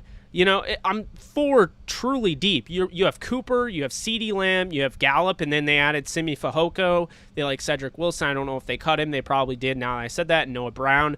Like, they're deep. And then you look at the Raiders, and they're deep, So they, with guys like, of course, Henry Ruggs and Brian Edwards and, Hunter Renfrow. Obviously, we kept hearing about Hunter Renfrow the whole time. They weren't going to be threats. But Skoranek was going to, you see what I'm saying? Skoranek was definitely going to get claimed because recency bias, him being in the draft, this draft, whereas Tristan Jackson was last draft, UDFA out of Syracuse, made the 53 last year but never played, so there's not a ton of film on him. So he's more likely to come back than Skoranek, he's fresh on the minds of other teams. Another thing, Bryson Hopkins was never getting cut, guys. I said this over and over and over again, okay? Hopkins does more than he does in preseason. But furthermore, keep this in mind, he didn't have a preseason last year. So you can't make the argument for, Burgess or Terrell Lewis or Jordan Fuller or any of those guys if you're not making that argument as well for Hopkins. It's not really fair. So Hopkins didn't have a preseason. And, basically, essentially, this is the case with that, okay? Hopkins didn't have he didn't have a preseason last year, and then this year he wasn't the best, so to speak, right? But I thought down the stretch, towards the end of preseason, I thought he showed you what he could do in the receiving game a little bit. Keep in mind, the opportunities weren't as much, for him there, because they really wanted to drive home the point of giving him reps in the trenches as a blocking tight end, a true inline tight end. He played kind of the same role right now that Jacob Harris and Kendall Blanton played in preseason, going back to Purdue. He was more of just a big wide receiver. He played kind of similar to Evan Ingram. But they're asking him to become a legit tight end. They want him to replace Tyler Higbee over time, and they want Jacob Harris to be his own entity type of deal. Okay, so that is why they kept Bryson Hopkins, and that's why he was never going anywhere. Johnny Munt has made significant strides, and he's on a one-year deal. So, as much as I like him, he's on a one-year deal. He might be the starter this year next to Higbee, but at the end of the day, you're still looking at a guy, at least in my opinion, that, he might not be back next year. And so it's going to rely a ton on how far along Hopkins' development is as an inline tight end. And if he's far along, then they'll let him go, I think. So that's what I'll say about that. And then, so we talked about quarterback, why Perkins made it and they couldn't, afford to let him go.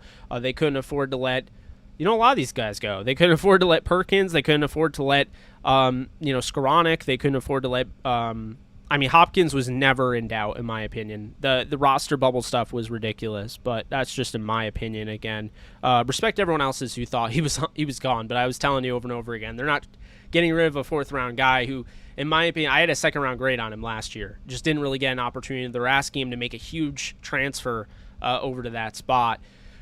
Another guy that they weren't cutting, I saw, now I can say it. I was shocked initially when I thought they did. Ankrum, because Ankrum has positional versatility. He can play all 5 positions on the offensive line. They've been raving about him. He took the left tackle reps, when Andrew Whitworth had his off days last year, his veteran off days.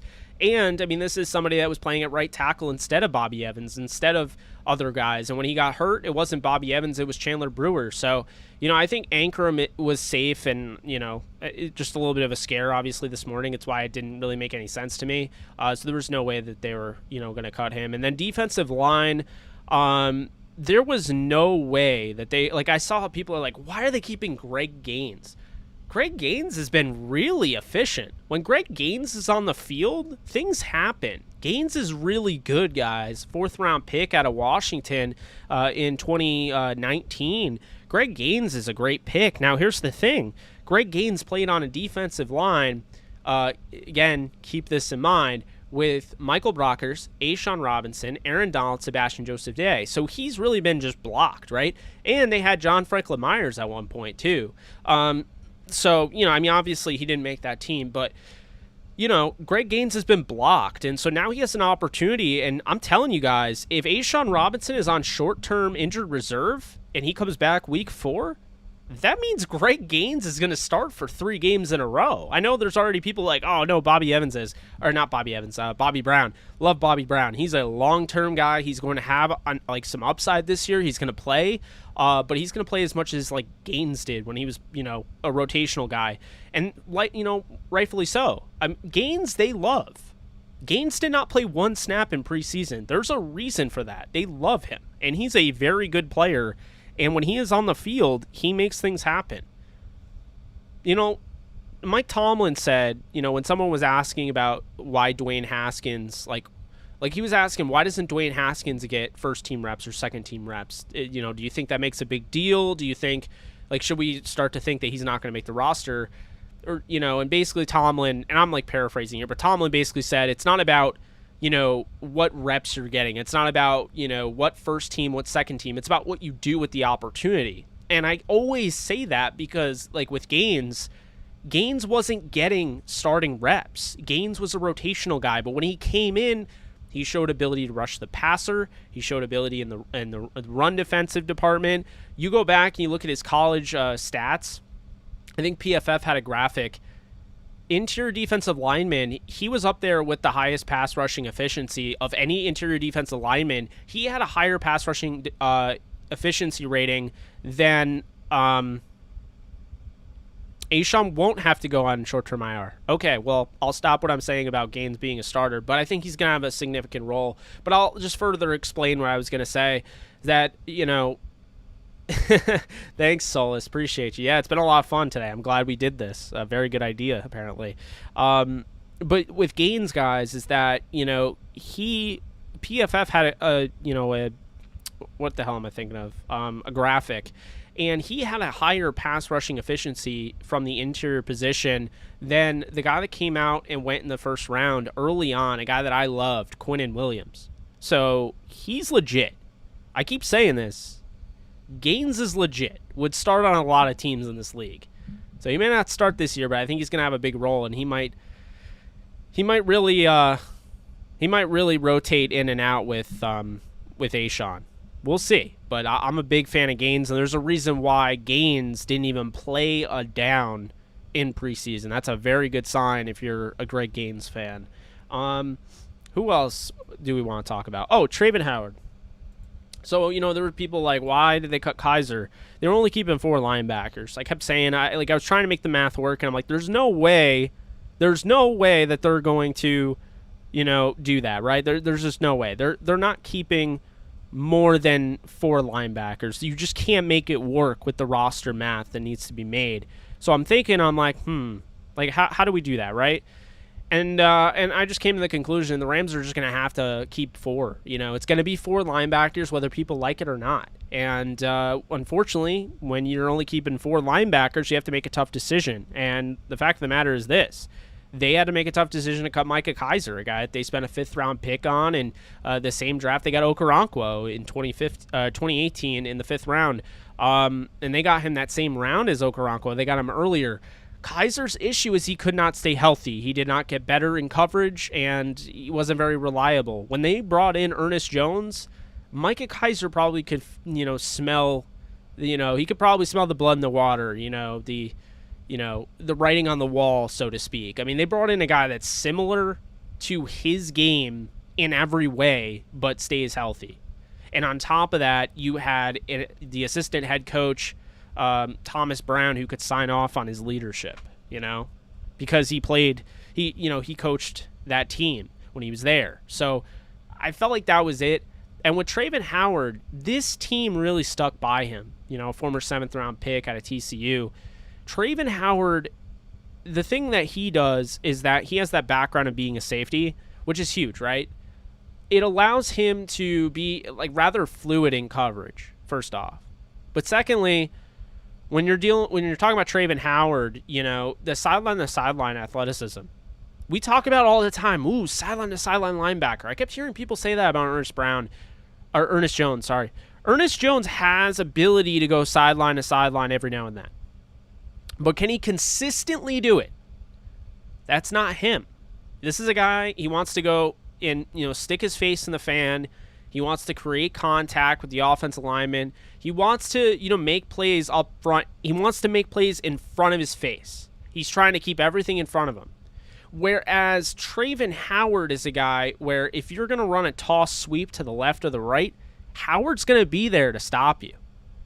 And Howard's not going to start, but I think Howard is definitely going to have a pretty big role in this defense. So when you look at that, you're like, okay, well, Troy Reeder and Kenny Young, I think Kenny Young really impressed them down the stretch.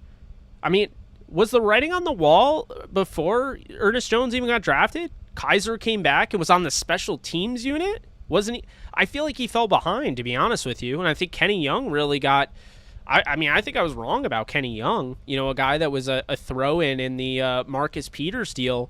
I kept saying I liked him at the time, and when, they got him, I said, this is exactly what good teams do. When you use a lot of cap space and you're going out and you're getting your Jalen Ramseys and your Matthew Staffords, you have to be able to find, it's like the stars and scrubs approach in the NBA. You have to find those guys that can contribute on a very cheap deal. And that was the thing, is Kenny Young gave you about 3 years of control on very, very cheap, a very cheap deal because he was drafted in the mid rounds. So he's still on his rookie contract, and the Rams ate it up. And they're like, man, okay, you take Marcus Peters, and, we'll take a pick. And of course, then they ended up getting Kenny Young as well. And so, it made room for Jalen Ramsey. And on top of that, they got a starter out of it. So they absolutely killed that trade because, they were able to go out and get Jalen Ramsey afterwards. That trade, if that doesn't happen, they don't have the flexibility to go out and make the Jalen Ramsey trade. But on top of that, you're telling me they got a starting linebacker. We're talking still, it's 2021, and this guy's a starter. That's a good trade. That's a very underrated trade, I think.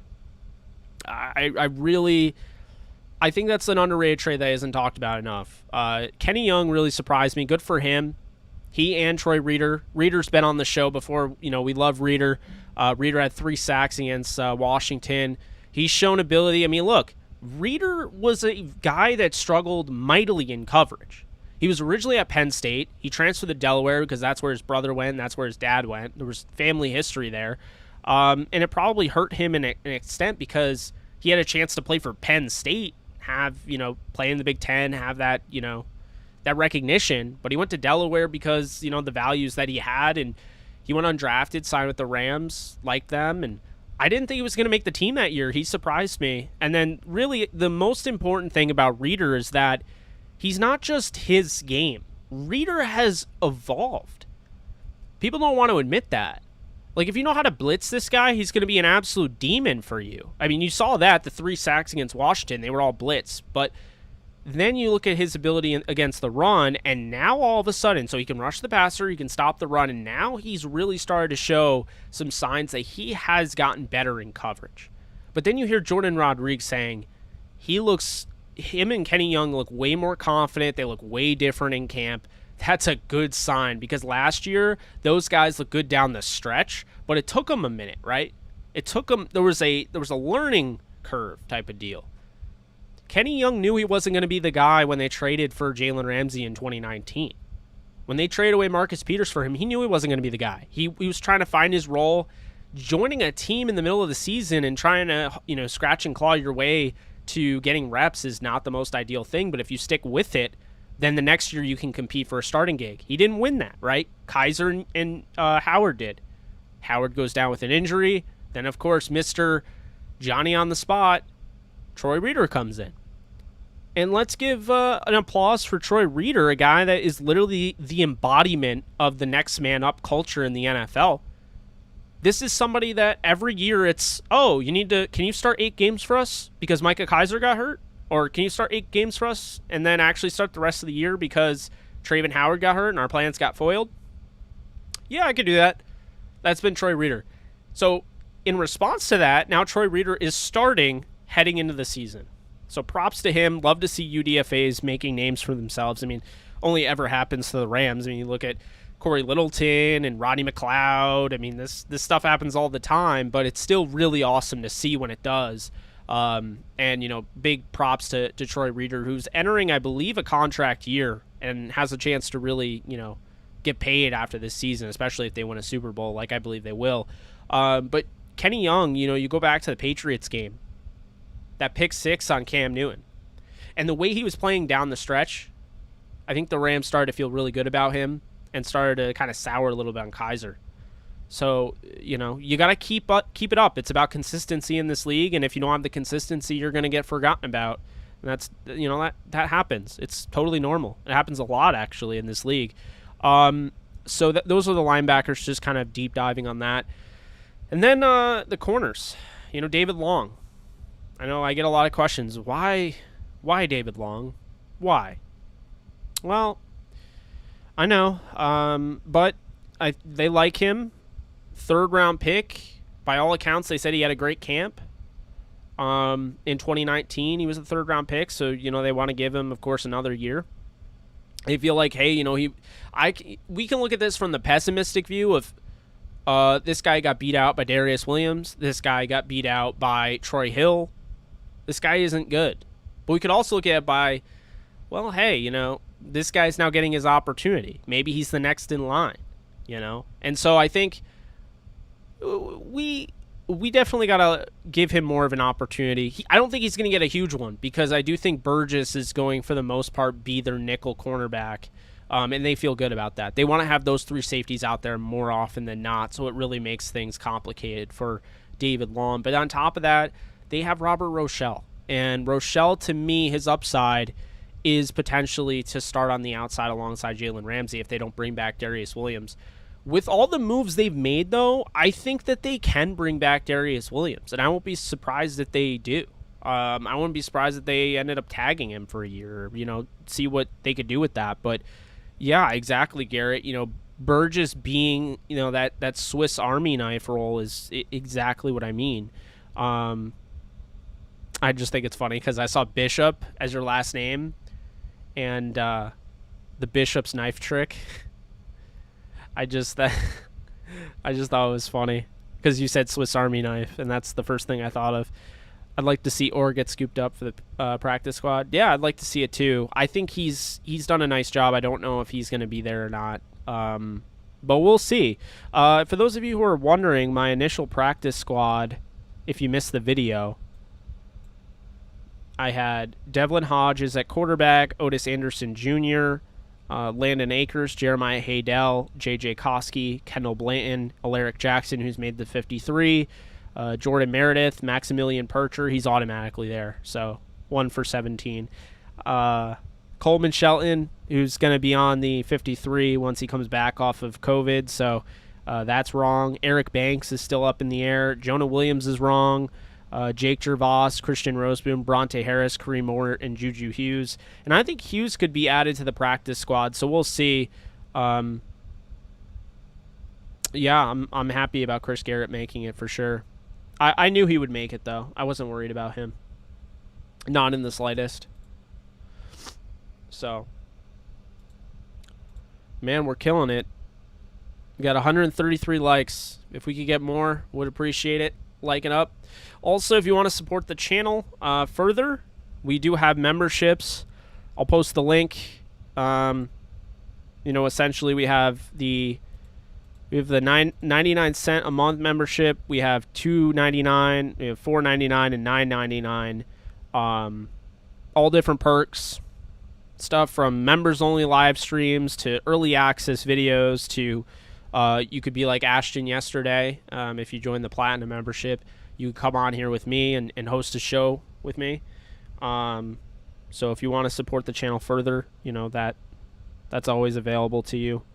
Right now, we are killing it with the memberships, guys. So I do really appreciate that. Let's see here. Yeah, we're at 16 members. Scott joined yesterday, so we're at 16. So if anyone is interested in that, this is the members only link.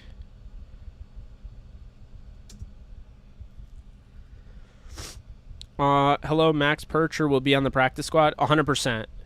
He's part of the international program. Are you happy from Funk? For my part, yes, but I don't know if he can stay healthy 17 weeks. Yeah, I mean, I like Jake Funk, so as the third guy, I think it makes sense. Do you think Perkins is the future of the Rams after Stafford? Can he win a battle for the starting spot between him and Wolford?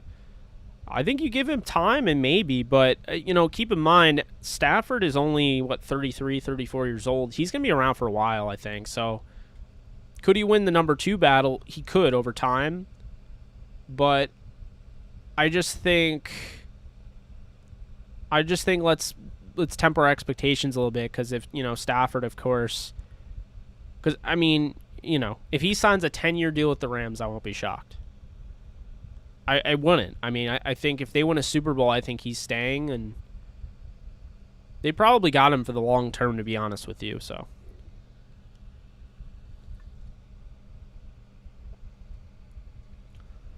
And I don't see him failing in his first year at the Rams. Not in the slightest.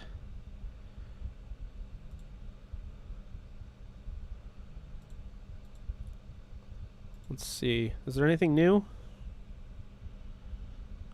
I should definitely... Yeah, Xavier Jones tweeted 43 minutes ago, "Be back, better than ever, God's timing." So that tells me he's done for the year. Let's see here.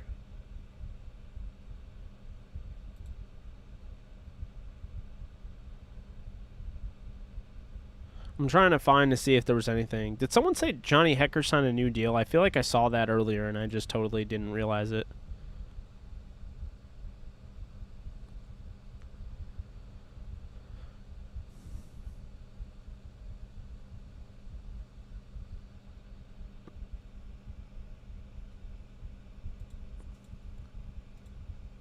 We got a bunch of people that joined the Discord earlier, so I'm going to throw it out there again since we have...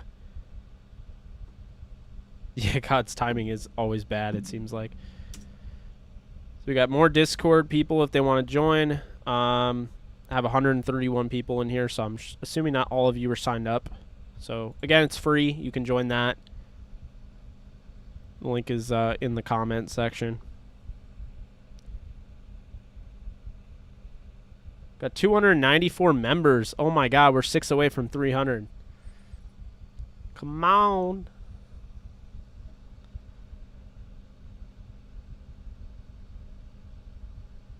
Yo, Ryan, that's so funny and so true. Did you see Lawler making the 53 and thus didn't have him on your practice squad list initially? Yeah, I had Lawler making the 53. My initial 53-man roster was this. So I initially, just to go over it, if you didn't see my video, I had Matthew Stafford, John Wolford, and Bryce Perkins making that 3 that I got right. I had Darrell Henderson, Sony Michel, Jake Funk, and Xavier Jones. Unfortunately, Xavier Jones is going to go on IR, so I got that wrong. And then I had Robert Woods, Cooper Kupp, Van Jefferson, Deshaun Jackson, Tutu Atwell, Tristan Jackson, and Ben Skoranek. And actually, I don't know if I'm wrong about Tristan Jackson because I had Ben Skoranek making the team and Jackson replacing him once... he makes the team and they put him on short-term IR. So if he goes on short-term IR and they add Tristan Jackson, that's exactly how I had it. Tight ends, Tyler Higbee, Johnny Munt, Jacob Harris, and Bryson Hopkins. I only had them keeping 7 offensive line, though, and they're going to keep 9 from how it sounds and maybe even 10. Andrew Whitworth, David Edwards, Brian Allen, Austin Corbett, Rob Havenstein, Joe Noteboom, and Tremaine Ankrum. So I got those 7. Bobby Evans I got wrong, and Alaric Jackson I got wrong. And Coleman Shelton apparently I got wrong. But we'll see once that happens. And this is just the initial, of course. For the defensive line, I had Donald, Sebastian Joseph Day, Ashawn Robinson, who would go on not COVID. He would go on short-term IR, and I was going to put Michael Hoyt in there. So Michael Hoyt. And then I had Ernest Brown, Bobby Brown, and Greg Gaines making the roster. And then outside linebackers, I had Leonard Floyd, Justin Hollins, Obanai Okoronkwo, Terrell Lewis, Justin Lawler, and Chris Garrett. Inside linebacker, I had Troy Reeder, Kenny Young, Ernest Jones, and Traven Howard. Cornerback, I had Jalen Ramsey, Darius Williams, David Long, and Robert Rochelle. Safety, I had Fuller, Burgess, Rapp, Scott, and Reed. And then I had Bojorquez, who's now with the Packers, Matt Gay, and Matt Orzek. And I had Johnny Hecker being traded to the Cowboys for a 5th-round pick in 2022. So that's how I had that. Guys, make sure you subscribe if you haven't already. It's been a lot of fun having over 100 people nearly the whole time.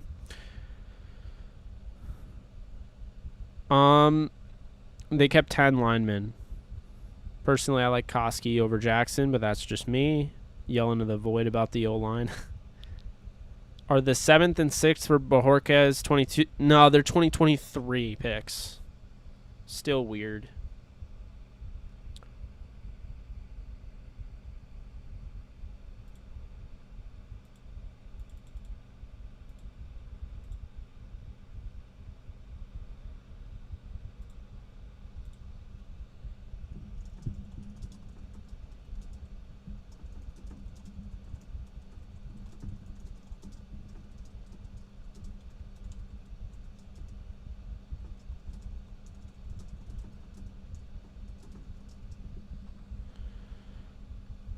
Hector's being kept. He's just on the COVID list right now, but he's being kept.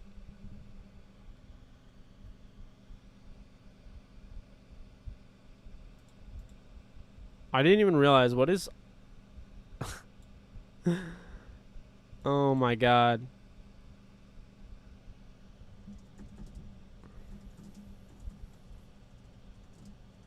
I just realized the ticker's so off.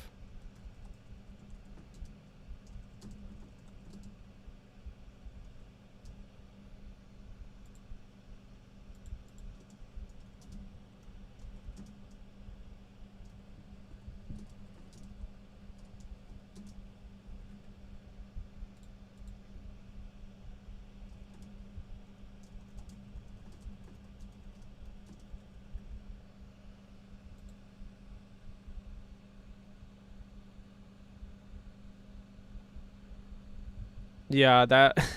It's so off and it's so bad, and I don't like it.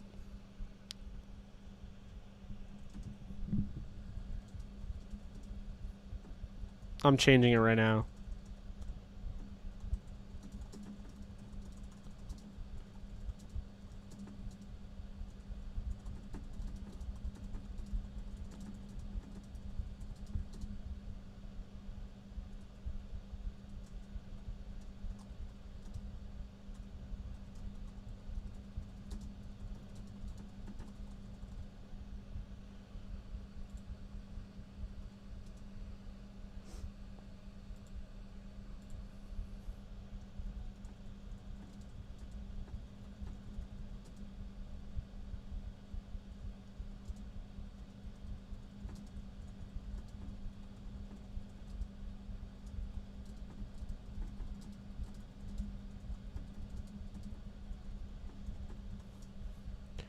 Okay.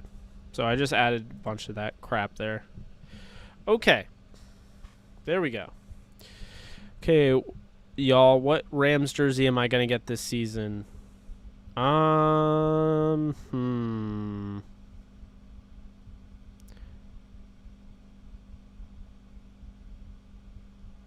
What's up, Brandon? How we doing? Lawler got cut, Mike. We'll see if he makes the practice squad or what they want to do, but I know they really liked him, so I was surprised that he got cut.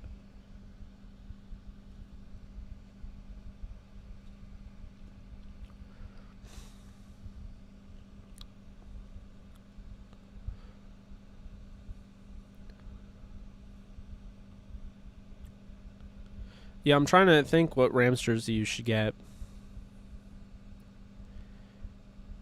Yo, what's up, Garth? Yeah. Juju made the 53 for now, because you have Coleman Shelton and you have Johnny Hecker on the COVID list. So Juju, they actually kept 6 safeties. I like it. Essentially, what's going to end up happening is that I think Skoranek is going to go on short term. I think Tremaine Ankrum is going to go on short term, and they'll keep Hughes probably, or they'll have to send him in the practice squad. Hope he makes it through waivers, but you know, that's how I see it as of right now. I love the Garrett. Number 48 is just, man, love that jersey. I can imagine it now, eating good food and drinks with family while watching Stafford in the Super Bowl. Yeah. Still trying to decide for Garrett over here. Okay, y'all, what Rams jersey am I going to get this season? I feel pretty good about Hendo, man. Not going to lie. But you want a guy that has long-term stability. So, I mean, Jalen Ramsey's 5, I think, is definitely going to be a long-term one.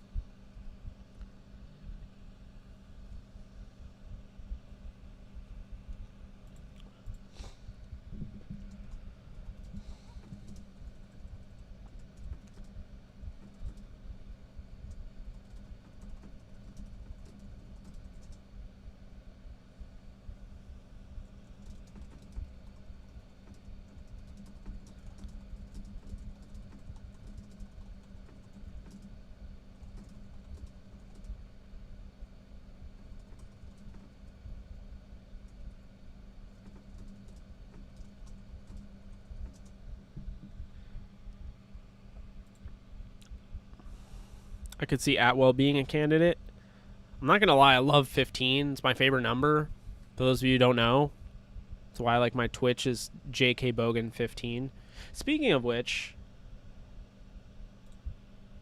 I've been trying to get into my Twitch lately, and I'm, like, locked out. So, like, while I can stream, it doesn't let me, like, see who's commenting. So let me see if I can get in there.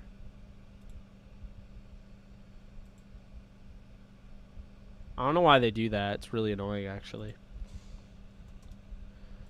First, we had Streamlabs. If you guys missed it, Streamlabs started updating mid-stream, and then I wasn't able to stream, so that was annoying. And then now this. I'm trying to find it.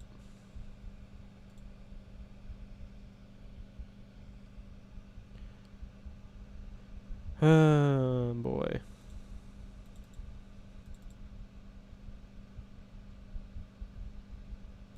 What gives?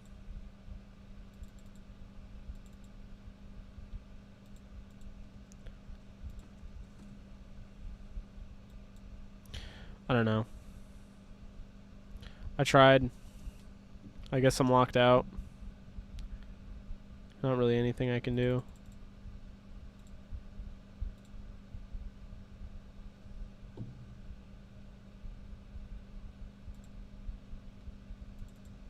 Oh, here's the code. Okay. Alright, I'm logging in now. I'm going to see who's over there. If anybody's posting any comments or anything. Can't lie, that defensive line's still looking thin. I really like the defensive line. I mean, I was saying, and it further shows the example that you really just do what you can when you're in the situation that you're in.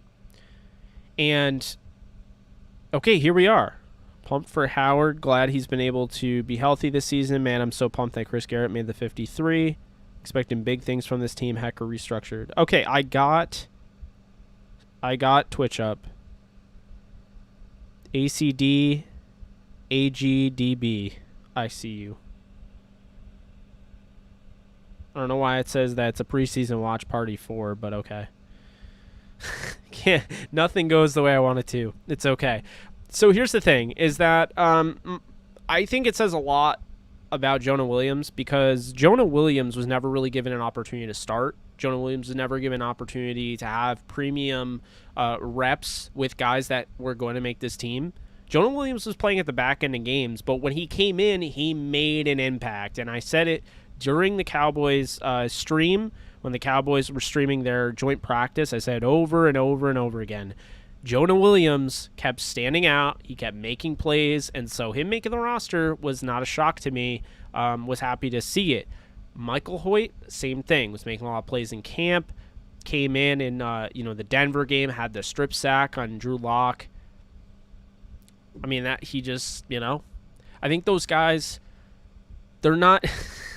Deshaun Watson has been traded to Bishop Sycamore High School. That's really funny. I think we get caught up. We get way too caught up into this, and I've seen it so much, right? What happens? What happens at this time every year? The sexy name, the first rounder, the second rounder, the third rounder, the fourth rounder, the guy that was first on our board, the guy that was second on our board, the guy that was third on our board, fourth on our board, fifth on our board, had an 80 overall in Madden, whatever. That guy gets cut. Then everyone flocks to him. But what never happens is that we don't give guys like Jonah Williams and Michael Hoyt an opportunity. But where do you think these guys come from? Where do you think just random, overnight stories come from? Where do you think a Morgan Fox came from? I mean, think about that. Think Madden was giving that guy an 80 overall? So I don't know. I'm at the point where I'm like, you know what? I'm so guilty of this. Let's be honest here. Bernard McKinney getting released, you're out of your gourd. But some of these players, I go back and I look at my rankings and I'm like, oh, James Wiggins, number 2 safety on my board. We should go out and get him. But then I think to myself, and in the past it would have been justified. But as of right now, the Rams roster is so depth-filled, I don't feel that way. The only way I feel is that offensive line, the Rams could add somebody. Because I like other offensive linemen more than some of the guys the Rams have, like Bobby Evans. But if Bobby Evans is the only thing, a guy that is probably the 8th offensive lineman, 7th or 8th, if that's the only thing that I'm worried about, I'll take it. Because I'll tell you right now, I sure as hell am not worried about the nickel spot if Burgess is playing nickel. I'm not worried about the safety spot. They're 6 deep. I'm not worried about the linebackers because you have your pseudo linebackers that, from safety that can play linebacker if necessary. You have Troy Reeder, Kenny Young, you have Ernest Jones, and you have Traven Howard. I love all those guys. Not worried about the defensive line. Are you kidding me? A'Shawn Robinson was a freaking monster in 2018. If he plays anything like 2018 and he's slimmed down, he's on a health regimen, stick with that guy, I'm telling you. Then you have Donald, the best player in football. Sebastian Joseph-Day, one of the best nose tackles. The offensive line is the most overblown thing because the starting 5, Allen is not going to be that bad. And I guess the best thing is the first 2 games are against, and I've said this way too many times, so if you heard me, I'm sorry, but I'm saying it again. The first 2 games are against Akeem Hicks and DeForest Buckner. We're going to find out damn quickly if Brian Allen can do what Brian Allen needs to do. And if he can't, then he'll be gone. It's that simple. He won't be the center. It'll be Corbett. So there's that. The receivers are absolutely stacked. The tight ends, Bryson Hopkins is your 4th tight end? What? You have Darrell Henderson and Sony Michel as your running backs? And Jake Funk? In your quarterback room, you have Stafford, Wolford, and Perkins? And this is why I say the Rams are a Super Bowl team. They're a Super Bowl team. They have, potentially the best cornerback duo in football in Ramsey and Darius. I don't even know if I mentioned that. What are you worried about the Rams? And I'm asking you this question. Not that you are saying that you are worried about it, but guys, drop a comment below right now. What are you worried about the most about this team? Because I can't find anything. If I'm worried about Bobby Evans the most, I think the Rams did pretty damn good.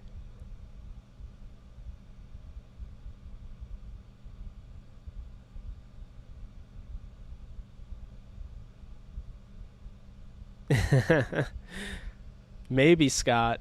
Maybe.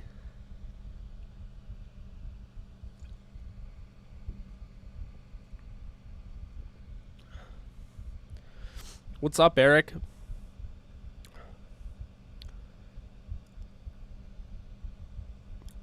So I see the depth of the O-line, O-line depth, Sean McVay's clone, O-line 2BD as proven, outside linebacker health, center and inside linebacker. Other than that, I just worry about the health and durability of our running back room. Stafford in playoffs. Lack of proven corner depth. Both Burgess, that shouldn't be bad.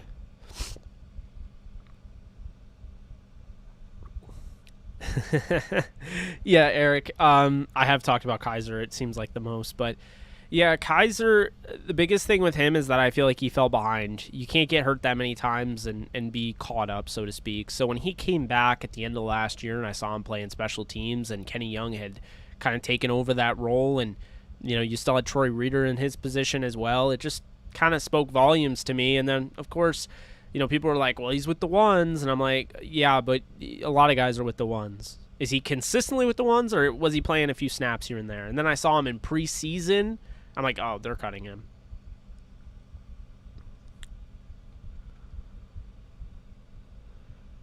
Yeah? Well, okay. So... Oh man, I could go for some McNuggets with the creamy buffalo sauce right now.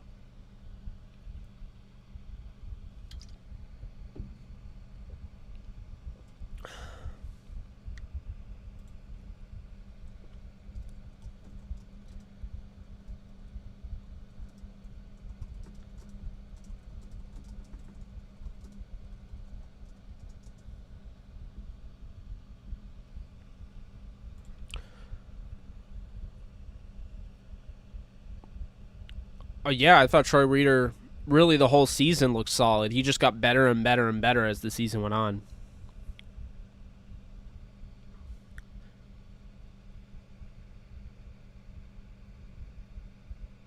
O Technique agreed. We're in for a treat this season. I agree with you.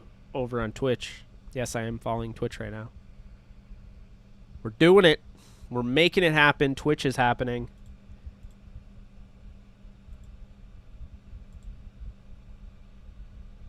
Never thought it'd happen, but here it is.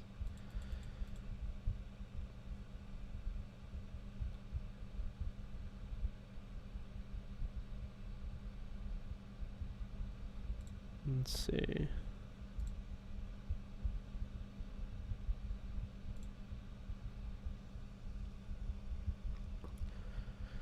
An objective score prediction. I mean, I think even objectively, I think the Rams are going to blow out the Bears. I'm going to say objectively 30-13. I think not objectively. What was it? 38 to I had 38 to 10. I don't know. It's hard for me. I don't think the Bears are going to be very good. The only way the Bears win that game is if they play Justin Fields. And that's the hope that, like, if you're a Bears fan, you have to hope that Justin Fields is amazing right out of the gate. And I don't know if he will be, so we'll see. But he should absolutely start. If you guys aren't on our Discord, you need to be on our Discord because, oh man, the stuff that gets posted there, that's another thing. So we have so many people in our Discord channel, as I'm posting another link in here for anybody that hasn't joined to join. Because we're at 294 members. For anybody that has not joined our Discord yet, it's like you don't even have to go on Twitter because everyone is so on it. When you're dealing with 294 people, it's like everything gets uploaded immediately. So someone just shared NFL memes breaking Cam Newton agrees to 2-year deal with Bishop Sycamore per source.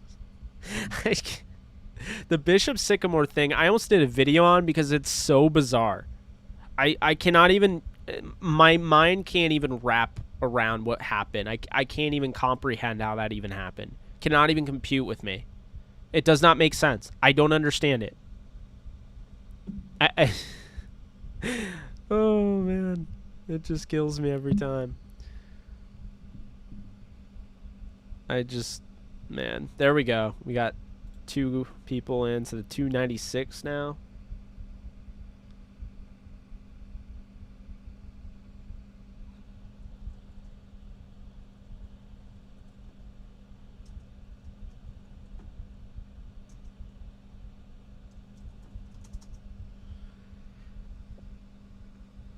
Yeah, coach got a warrant out for his arrest, but we still haven't found him. Dude's stealing from like grocery stores and stuff. Oh man. Bears just released True Font. Rams wide receiver going to eat week 1. Just a comment, but why does Eric Dickerson get credit for Rams all-time rusher? But if I remember correctly, it's Steven Jackson, taking nothing away from Eric, just saying.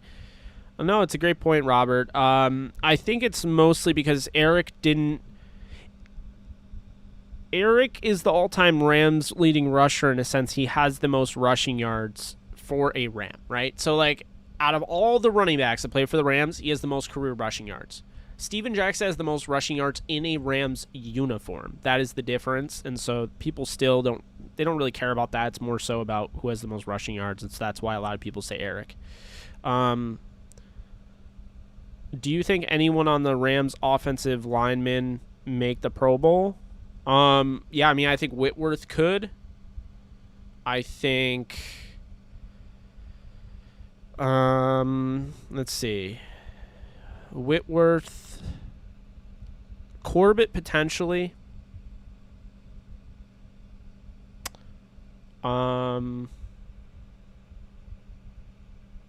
Whitworth, Corbett. Trying to.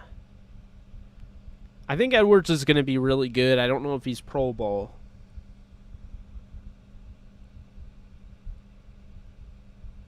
I mean, Brian Allen is just such a TBD at that point. I can't say for sure he's going to be great or not. Havenstein, if he stays healthy. I mean, look, Havenstein is always knocked, but he's one of the 3 remaining St. Louis Rams that have come over to LA, first off. Second, look at when he was fully healthy for like the first time his entire career. When he was fully healthy, was not playing injured. 2018, he was one of the best right tackles in football. I still think he's one of the best right tackles in football. So because of that, I'm not willing to just say here, that, So, hold on. There are a bunch of stuff coming in right now. I'm trying to read this, and I cannot read it to save my life.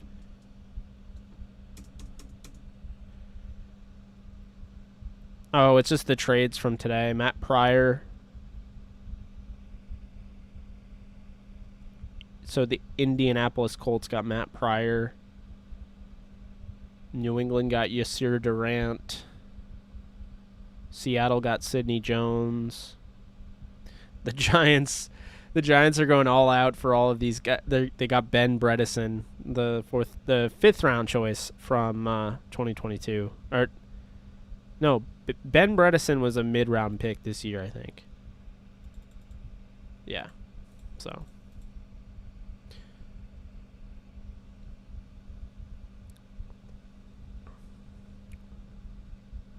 I know. There are. It's crazy.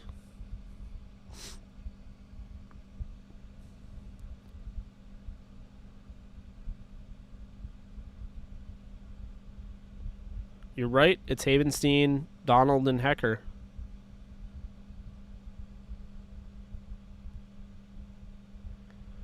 Bredesen. Oh, that name. I don't like that name. Nothing against him. It just sounds like bread too much. Oh, the Patriots cut Hoyer too, apparently. So I don't know what they're doing there. I guess it's Stidham as the backup. Not really sure what's going on. Jake, if there's one trade you could make for the Rams this season, what would that be, realistically or otherwise? Realistically or otherwise? Okay, so I guess a realistic one. This is tough.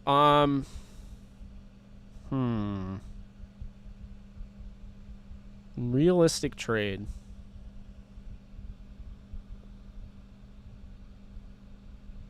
I don't feel like the Rams really need any trades because I don't feel like there's anybody that needs to take over on the starting lineup on either side of the football.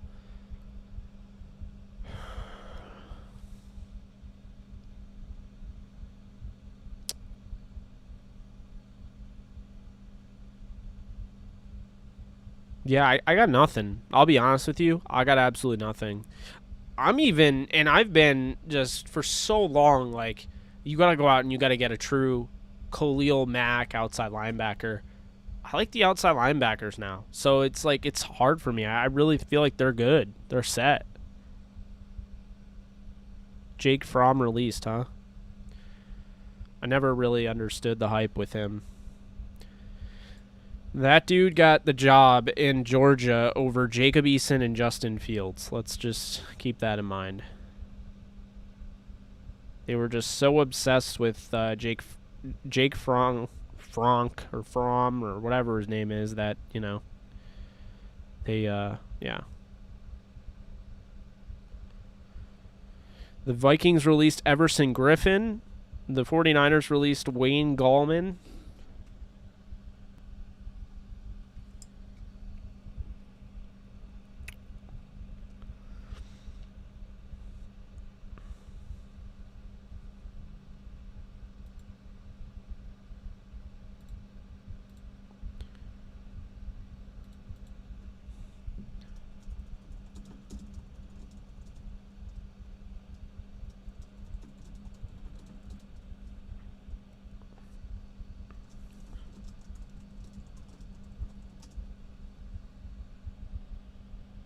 Yeah, I'm looking through right now to see if we missed anything.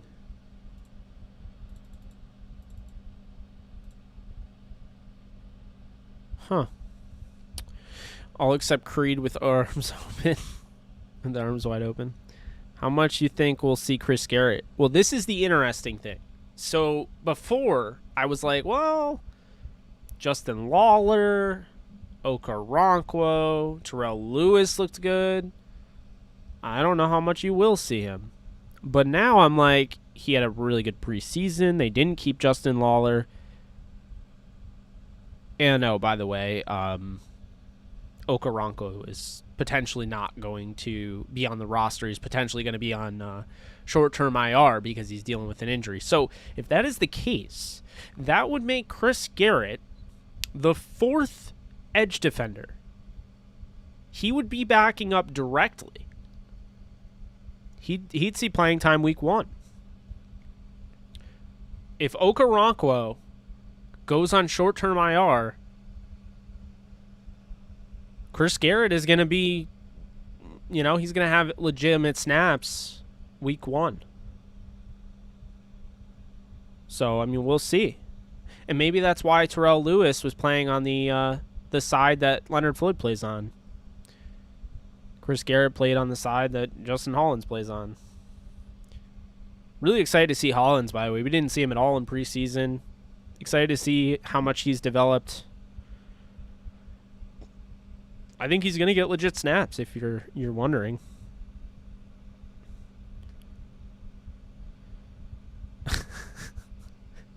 Jaguars signing Cam Newton to be in charge of rap music selection during practices. As soon as Garrett sacks Dalton, I'm copying his jersey.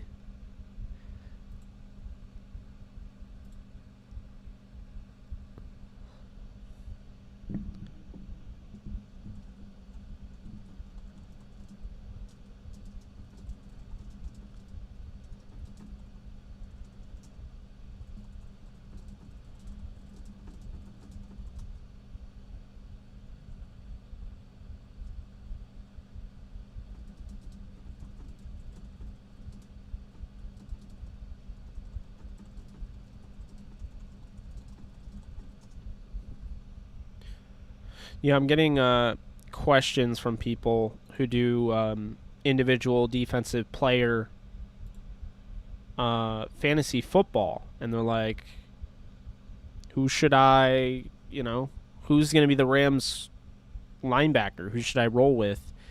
And I'm like, man, if you're asking me right now, I like Ernest Jones' long-term potential. If this is Dynasty, Ernest Jones should be on your roster.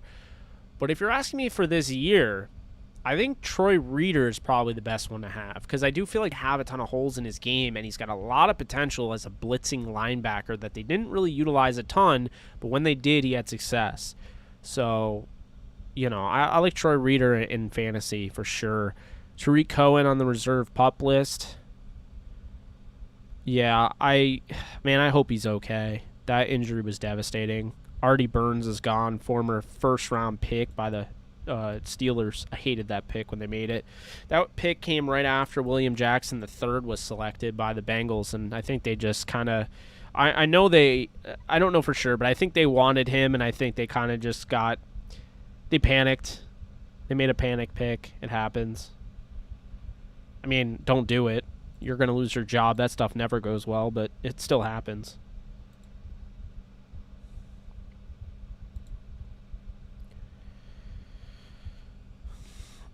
Fantasy question, is Darrell Henderson still worth a start in flex position? Oh, Darrell Henderson's still an RB2.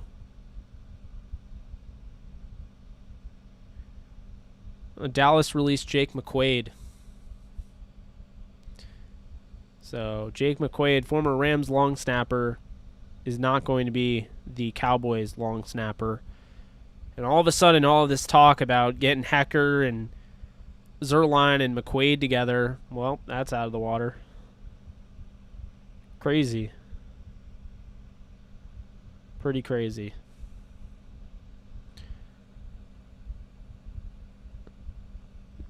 I think Michelle will eat some touchdowns, but I don't think it's going to be anything truly that detrimental to Henderson's success, his output.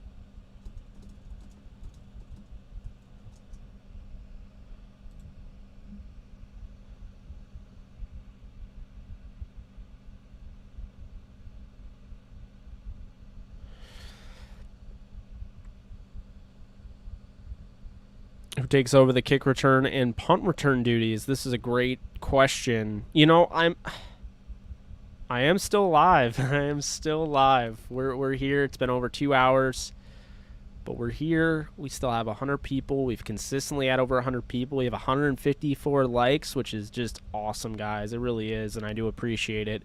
So this is a great question, though. I want to go back to it. So I was asked by EasyMurda23, who takes over the kick return and punt return duties? So punt return right off the bat, give that to Tutu Atwell. He won that. He earned it. He's going to be the punt returner. Kick return is very interesting because nobody on the roster right now returned kicks in the preseason. So I'm going to give this to a guy that has returned kicks in the past, going back to college at Maryland. I'm going to give it to Jake Funk. Look, I understand the ACL. There's an issue there. You want to keep him healthy, but you got to be able to use him, and he's a great special teamer. He can help you, in the return game, but I think he can also help you, when he's on the hands team as well. So, for me, I think Jake Funk makes the most sense for kick returner. You're talking about, 4.4 speed. Actually, I think 4.3 speed, to be honest with you. He's built well, like a line. He's kind of like a linebacker in a sense. He's pretty built. He's built like a running back. He's got great vision. I like it. And I think he's got that. He's got a nice blend of vision, the ability to break arm tackles, burst, but most importantly, like he's got the long speed. So gone are the days. As much as I like Pharaoh Cooper, and I think he was great. Pharaoh Cooper ran a 4.63 or whatever. He didn't have the long speed to house it. Like Sony Michel didn't have that, or doesn't have that right now. Cam Akers didn't have that last year. Even though he ran a 4.49, I don't think he plays like that. The long speed is not there with those guys. Jake Funk, however, if he gets through the first, bunch of guys and he's out in the open field, he's not getting chased behind. He's not. So I think it makes a lot of sense to have Jake Funk as the kick returner, and I think that's what they might do. That's how I have it projected. I think he ends up returning kicks. But we'll see. I mean, as long as it's not Deshaun Jackson or Van Jefferson or Cooper Kupp, I'm fine. Oh my God, can you imagine if that's the first play of the game, the kickoff, and Jake Funk takes it back? Oh my God, we'll never hear the end of Funk.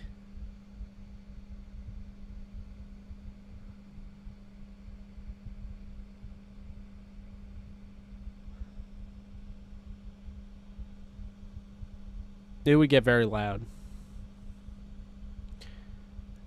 Yeah.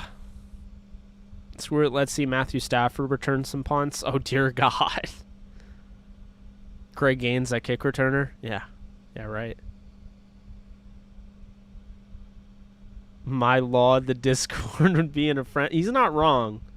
He is not wrong. The Discord would be in a frenzy. Speaking of which, I'm just going to keep dropping the link. Might as well. Anyone who hasn't joined the Discord, it's just basically, it's MCU stuff as well, horror movies, whatever, but it's, mainly Rams talk. So if you want, that's the place you want to be during the season for sure. Great question, Peter. So, I think it's simple as to why they didn't keep him. He's flagged as a developmental guy because he has to learn the defensive line position. He's playing outside linebacker as well, a hybrid. he didn't really show up a ton in preseason. And while he's a 5th round pick, I don't think a lot of teams had him that high on their board. So I think they did kind of, in my opinion anyway, I do think they overdrafted him. But I also feel like he's a guy that they felt they identified as an easy one to bring back on the practice squad. And if he's claimed, he's claimed. But I don't think they see that. So, you know, he's somebody that they want working with. They want him back, obviously. They want him to work with, you know, like, they want him to work with, you know, Henderson. But, you know, I mean, we'll see.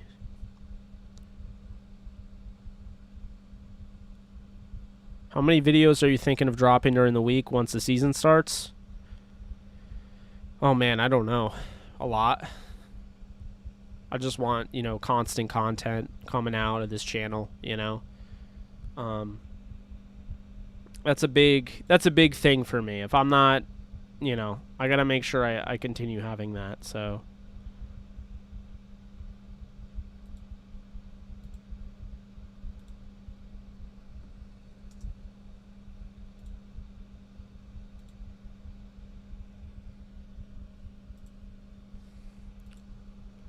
Yeah, we're at what? I've gained 22 subs just from this stream alone.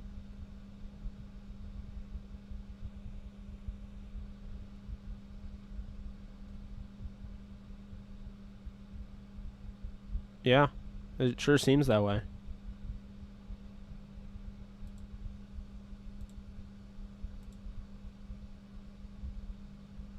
Yeah, it's definitely starting to feel like that time of year for sure. And the revenue, not to talk about revenue and all that, but, you know, for the channels, so to speak, this is the most revenue that we've had in a single month since the channel started. So we're having constant growth. You guys are the reason for it. I have 16 people signed up for memberships on the channel. We had a bunch of merchandise purchases. You know, I mean, even just, you know, donations help, viewership helps, the constant viewership. Guys, we have 12 minutes as the average watch time for viewers on this live stream. 12 minutes. That's insane. That's insane. An average video is about 5 minutes. And this video's watch time is an average of 12 minutes. And this is a live stream. So people are hanging on for 12 minutes on average. And that is how it works. Morgan Foxroll, yeah, you'd be right. I think it's Hoyt for sure.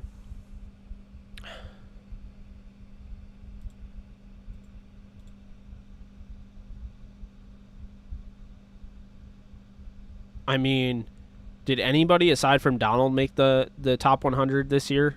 I barely saw it, and I was like, I could not believe. I'm like, I don't think Woods made it. I don't think Cup made it. I don't think Stafford made it. I mean, in my opinion, Stafford has to be on it. Ramsey, Donald, Cup, Woods. That's 5. We'll see how the offensive line shakes out, but, you know, potentially Whitworth.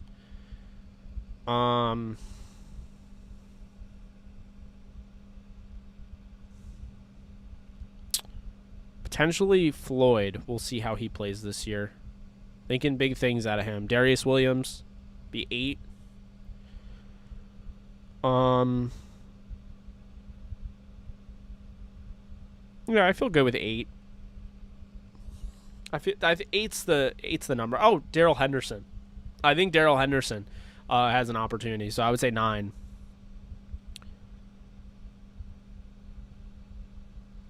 O.J. Simpson. Jesus. Oh boy, guys, that's so funny. That is funny.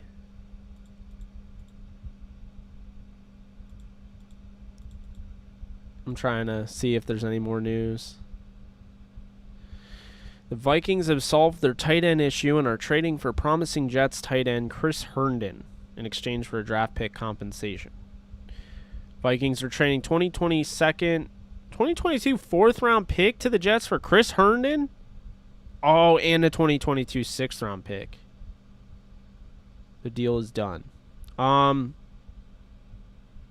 Okay. I mean, I'm not really a huge fan of Chris Herndon. It's kind of all, just trust me, it'll next year he's gonna do it. I mean, I had him on my dynasty league for years, and I'm just like, what is Chris Herndon doing for me? I'm not seeing results. I'm a results type of guy. I'm not a guy that's gonna hold on. That's honestly why, if you want me to be like really blunt, I wouldn't have held on to Okoronkwo, because he has 2 sacks in his career. I think, you know, I just wouldn't have. But the hope is that, you know, he's made significant strides. I mean, this is me admitting my faults. I loved Okoronkwo in the draft. I felt like the 5th round was way too low, but yeah, I mean, Chris Herndon is like, you know, he came out of Miami, so everyone was like, oh, Miami tight end, oh my God, Herndon, yes. And it's like, or maybe it was Florida. I don't know. It was one of the Florida schools, but he didn't really do anything. And we can blame, here's the funny thing, right? Ready for this? So people will blame Adam Gase for Chris Herndon not succeeding. I'm pretty sure he was there before Adam Gase. But regardless, they'll blame Adam Gase. But when it comes to Sam Darnold, he doesn't get that. He doesn't get that protection. Sam Darnold's like, no, he's a bust. Like he'd be bad even without Adam Gase. But Chris Herndon is good. I always found that funny. I mean, if Irv Smith didn't get hurt, Chris Herndon wouldn't have gone there, and I don't know where he would have been. So, I also like Tyler Conklin more. I think he was like a 4th or 5th round pick out of Minnesota, the tight end. Was he really, Nolan? That's something.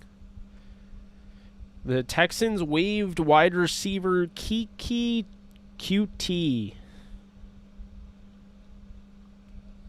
I mean, all right. Yeah, the Darnold stock needs to go away. Let's watch him play now with a real offense, with real weapons, and then, you know, people will be like, well, he already played with Robbie Anderson. Okay, now he's got Robbie Anderson and DJ Moore, 2 guys that went over 1,000 yards last year, respectively. On top of that, he's got Christian McCaffrey. I mean, him and Dan Arnold have connected a ton in camp, so you got to hope that there's something there. And then he's got Terrace Marshall and David Moore. So, hear me out. If Sam Darnold can't do anything with those weapons, then we can start questioning Sam Darnold. Or not even questioning. At that point, I think you can just say he's a bust. But if he comes out and he's electric, are you going to still hide behind that whole, he was a bust, though. He was a bust. I still think he's a bust. That's the problem, is like, it's constant, you know.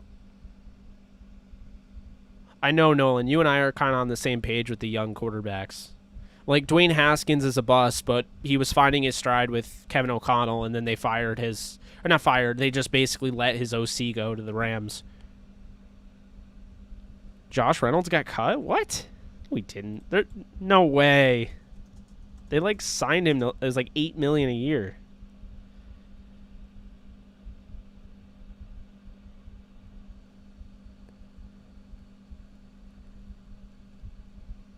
No, Josh Reynolds made the team. They did cut 4th round pick that they traded up for in Des Fitzpatrick.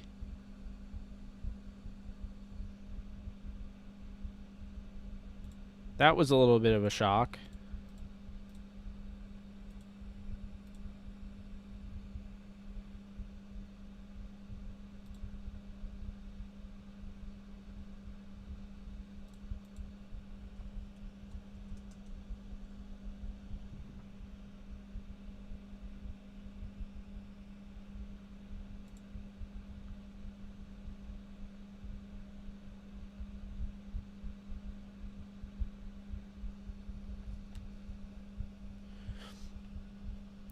Bobby Evans did not get cut.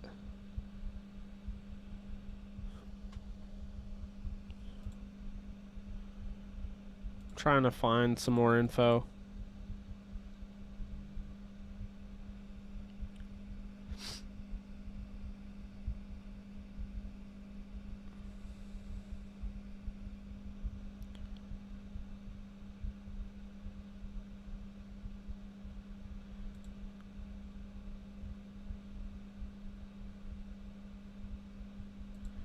So the Jaguars keep their roster at 3 running backs and 3 tight ends.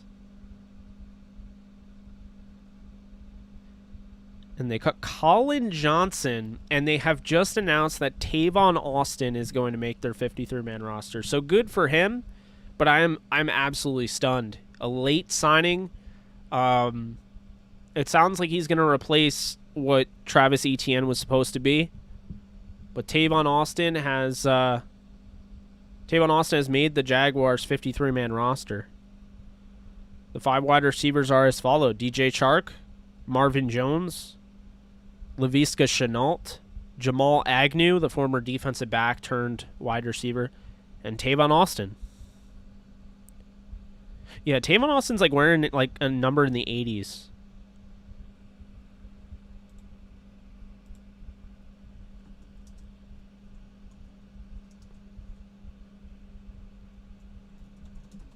So they cut Colin Johnson for Tavon Austin.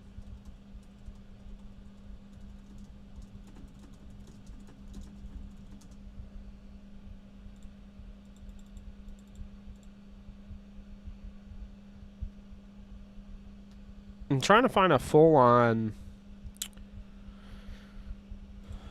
thing here. Maybe there's a cuts tracker.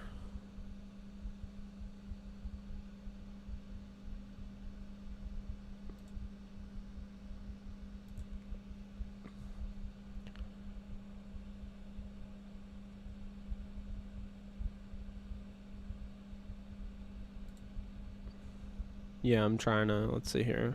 Is there anybody, you know what, guys, let's, here's what we're going to do.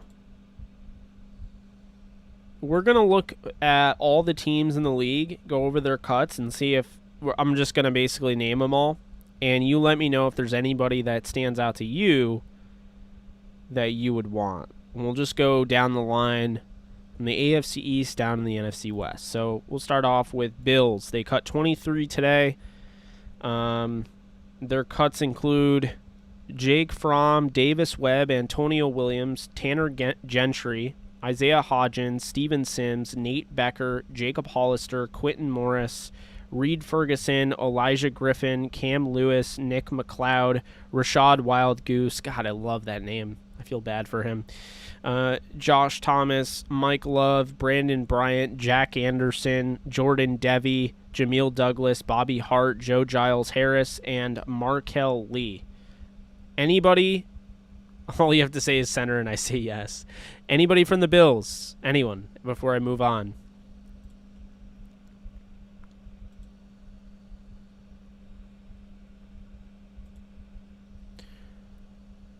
Okay, moving on to the Dolphins here.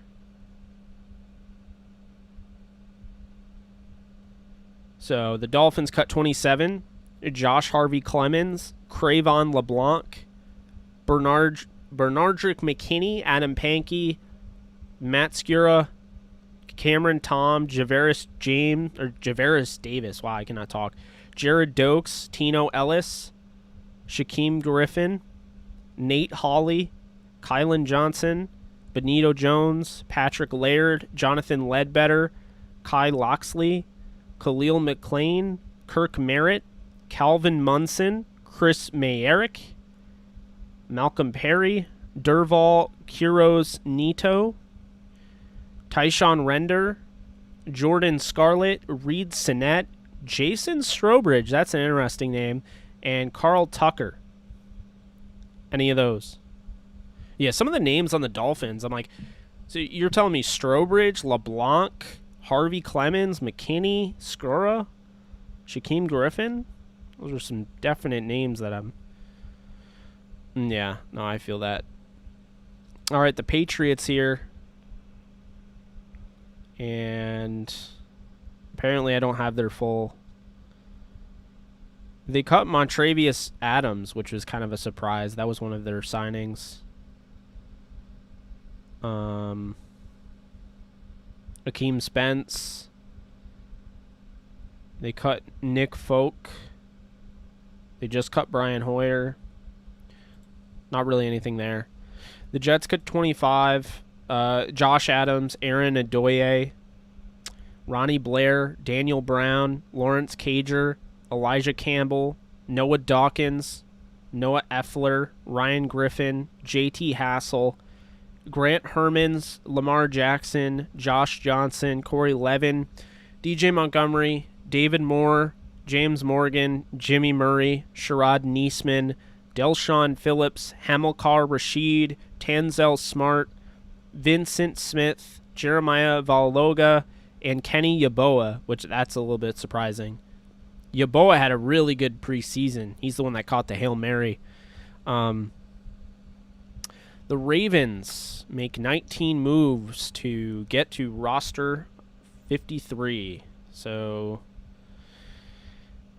in total, Baltimore cuts Adrian Ely, Ben Mason, Trace McSorley, Jalen Moore, Tony Poljan, Foster Sorrell, Jovan Swin, Jake Veretti, Benjamin Victor, Nate McCrary, Nigel Warrior, Justin Ellis, Pernell McPhee, Chris Smith, Anthony Levine, Eric Tomlinson, Otara Alaka, Deion Kane, and Aaron Crawford.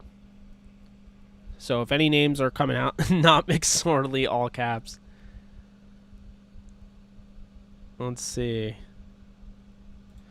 All right, the Bengals here cut 24 players. Mike Daniels, Mason Schreck, Noah Spence, Trent Taylor, Joe Bocci, Amani Bledsoe, Tony Brown, Drew Chrisman, Trayvon Henderson, Keandre Jones, Michael Jordan, Khalil McKenzie, Thaddeus Moss, Jacques Patrick, Antonio Phillips, Winston Rose, Austin Siebert, Kyle Shermer, Keaton Sutherland, Gunnar Vogel, Scotty Washington, Puka Williams Jr., Travion Williams, and Rennell Wren.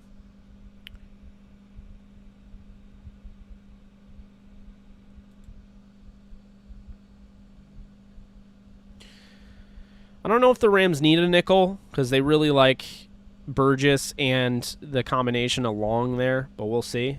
Browns cut 25 players to get down to 53. Elijah Benton, Jamarcus Bradley, Jordan Franks, Colby Gossett, Porter Gustin. Porter Gustin was really good. Huh. That's an interesting name. Porter Gustin was really good last year, from what I remember. Okay. Willie Harvey, Kaderil Hodge, former Ram, John Kelly, former Ram, Joe Jackson, Kyle Lauletta, Cameron Malvo, Kyle Markway.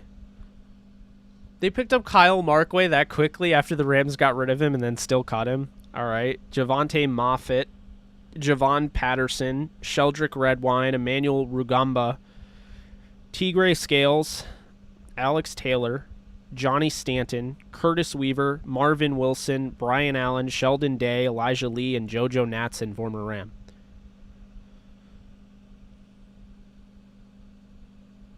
I mean, Hodge had a touchdown from Baker Mayfield. He was playing with the ones. Wow. Okay. Steelers cut 14, placed Joshua Dobbs on IR. Jordan Berry, Cameron Canaday, Rico Bussey, Cody White, Trey Edmonds, Jalen Samuels, Rashad Coward, BJ Finney, Chaz Green, John Leglue, Kevin Rader, Cassius Marsh, Quincy Roche. Huh. That's interesting. Quincy Roche, Jamar Watson, Mark Gilbert, Arthur Mole, and Donovan Steiner. And that is surprising to see Quincy Roche get cut. Or Roche. I don't know how to really pronounce his name, but, you know. There's nothing on the Texans at the moment. Otherwise, I'd give that to you. The Colts officially cut 24, released quarterback Brett Hundley, Tariq Black, Cardis Bolton, Andrew Brown, Anthony Chesley, Cameron Klein. I swear to God, we just saw Cameron Klein on another team's.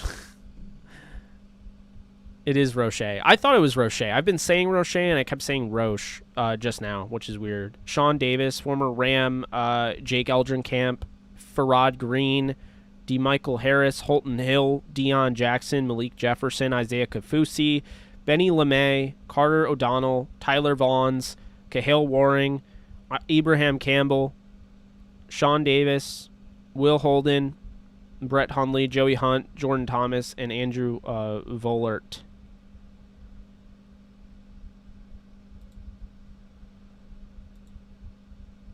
Jaguars released, they cut 24.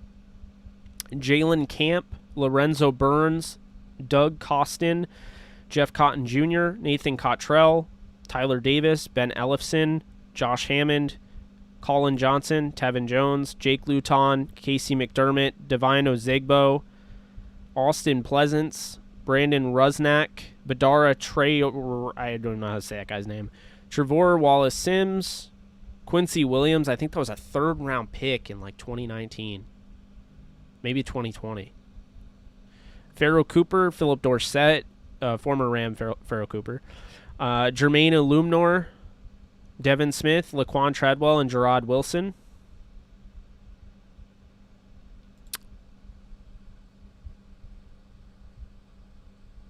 Oh, I know. I agree. Titans cut 17 to get to 53.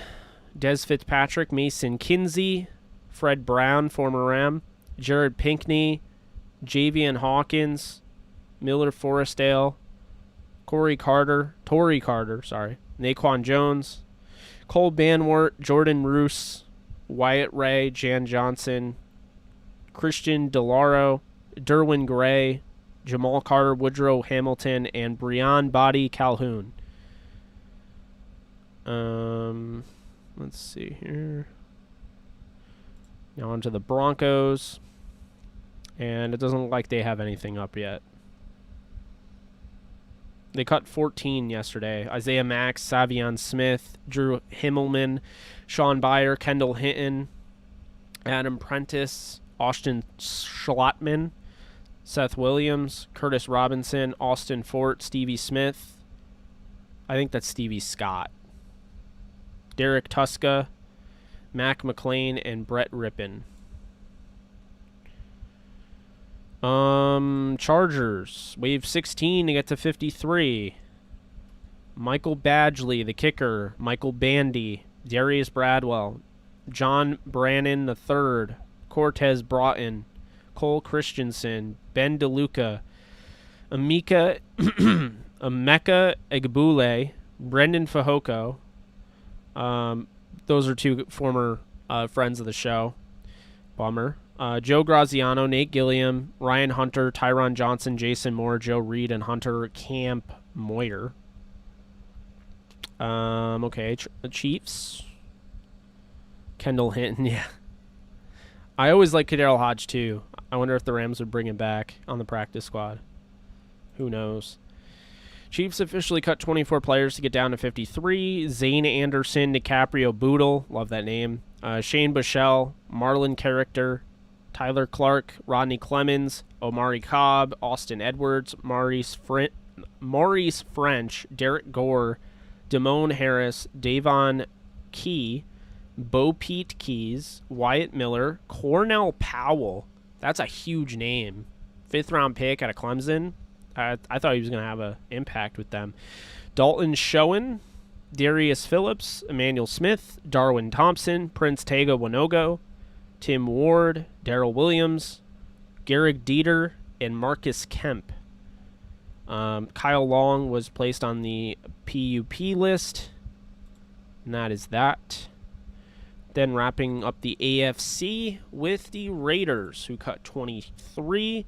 They cut Matt Bushman, Lester Cotton, Matt Dickerson, Keelan Doss, Jerry Green, Garrett Groshek, B.J. Emmons, Devery Hamilton, Isaiah Johnson, Jared Jones-Smith, Dalen Levitt, Jimmy Morrissey, Jeremiah Putasi, Trey Regos, Max Richardson, Niles Scott, Dylan Stoner, DJ Turner, Kendall Vickers, John Brown, Derek Carrier, Carl Joseph, and Patrick Omame, who, of course, got bodied by Chris Garrett. Dallas Cowboys cut 25 to get down to 53. We start with the NFC here. Trying to figure out a top 5 waivers. It's tough. I'll go through it and we'll see if I think of anything. So the Cowboys cut 25. Rondell Carter, Reggie Davis, Aaron Parker, Nick Ralston, Nick Eubanks, Artavius Lynn, Luke Gifford, Jeremy Sprinkle, Jake McQuaid, Justin Hamilton, Garrett Gilbert, Johnny Dixon, Ben DiNucci, Osiris Mitchell, Darian Thompson, Stephen Parker, former Ram, Deontay Burton, Brendan Knox, Jaquan Hardy, Tyler Coyle, Austin Fallu, Braylon Jones, Isaac Alarkin, Eric Smith, and Brandon Smith. Move on to the New York Giants. Yeah, they've had to be on the phones all day. I mean, this is a busy day for everybody. This is not over. Cut 26 to get down to the 53-man roster. The Giants do Corey Clement, Chad Slade, Jonathan Harrison, Kenny Wiggins, Afidi Odenigbo, Ryan Anderson, which is very interesting, Willie Henry, Brian Lewerke, David Sills, Casey Creeder, Damian Willis, Matt Cole, Nakia, Griffin Stewart, Jake Houseman, Sandro Platzgummer. I just know Sandro Platzgummer is going to get a Scott B reaction and Nolan reaction. I just know it.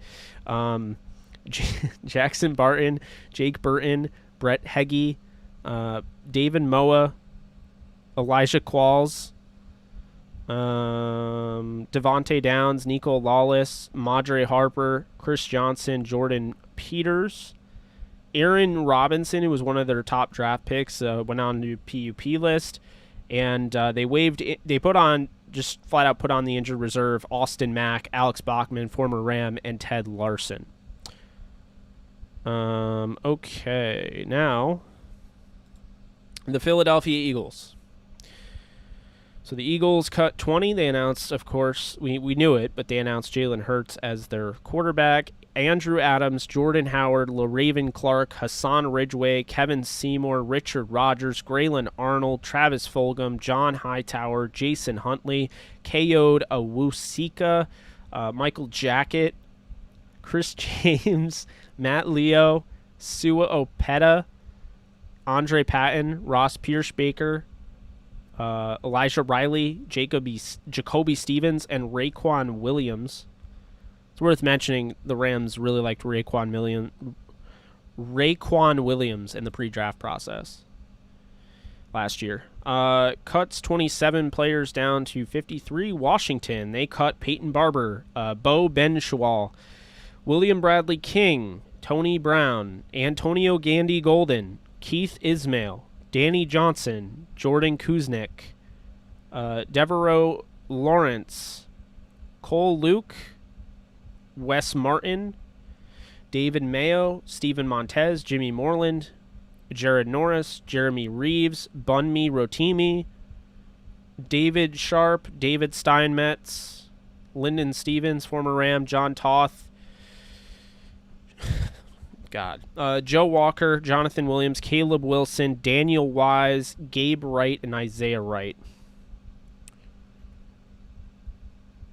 NFC North we go. The Bears cut 26, placed Tariq Cohen on PUP list. We have Desmond Trufant, Riley Ridley, Thomas Graham, Daz Newsome, Daniel Archibong, Isaiah Coulter, Dieter Ellison, Arlington Hambright, Scooter Harrington, John Vay Johnson, Sam Kamara, Brian Johnson, Chris Lacey, LaCale London, Ryan Nall, Artavis Pierce, Trey Robertson, Charles Snowden. Ooh, that's a name we all like, or most of us. Deontay Ruffin, Jalen Tabor, James Vaughters, Tyrone Wheatley, Artie Burns, Marquis Christian, former Ram, Mike Pennell, and Adam Redman.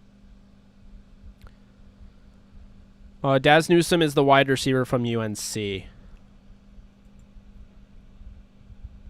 Okay, so the Lions cut 18 to get down to 53. Geronimo Allison, Randy Bullock, Corn Elder, Zane Gonzalez, Nikel Roby Coleman, Rashad Berry, Tavante Beckett, Jalen Elliott, Bruce Hector, Tommy Kramer, Elise Mack, wow.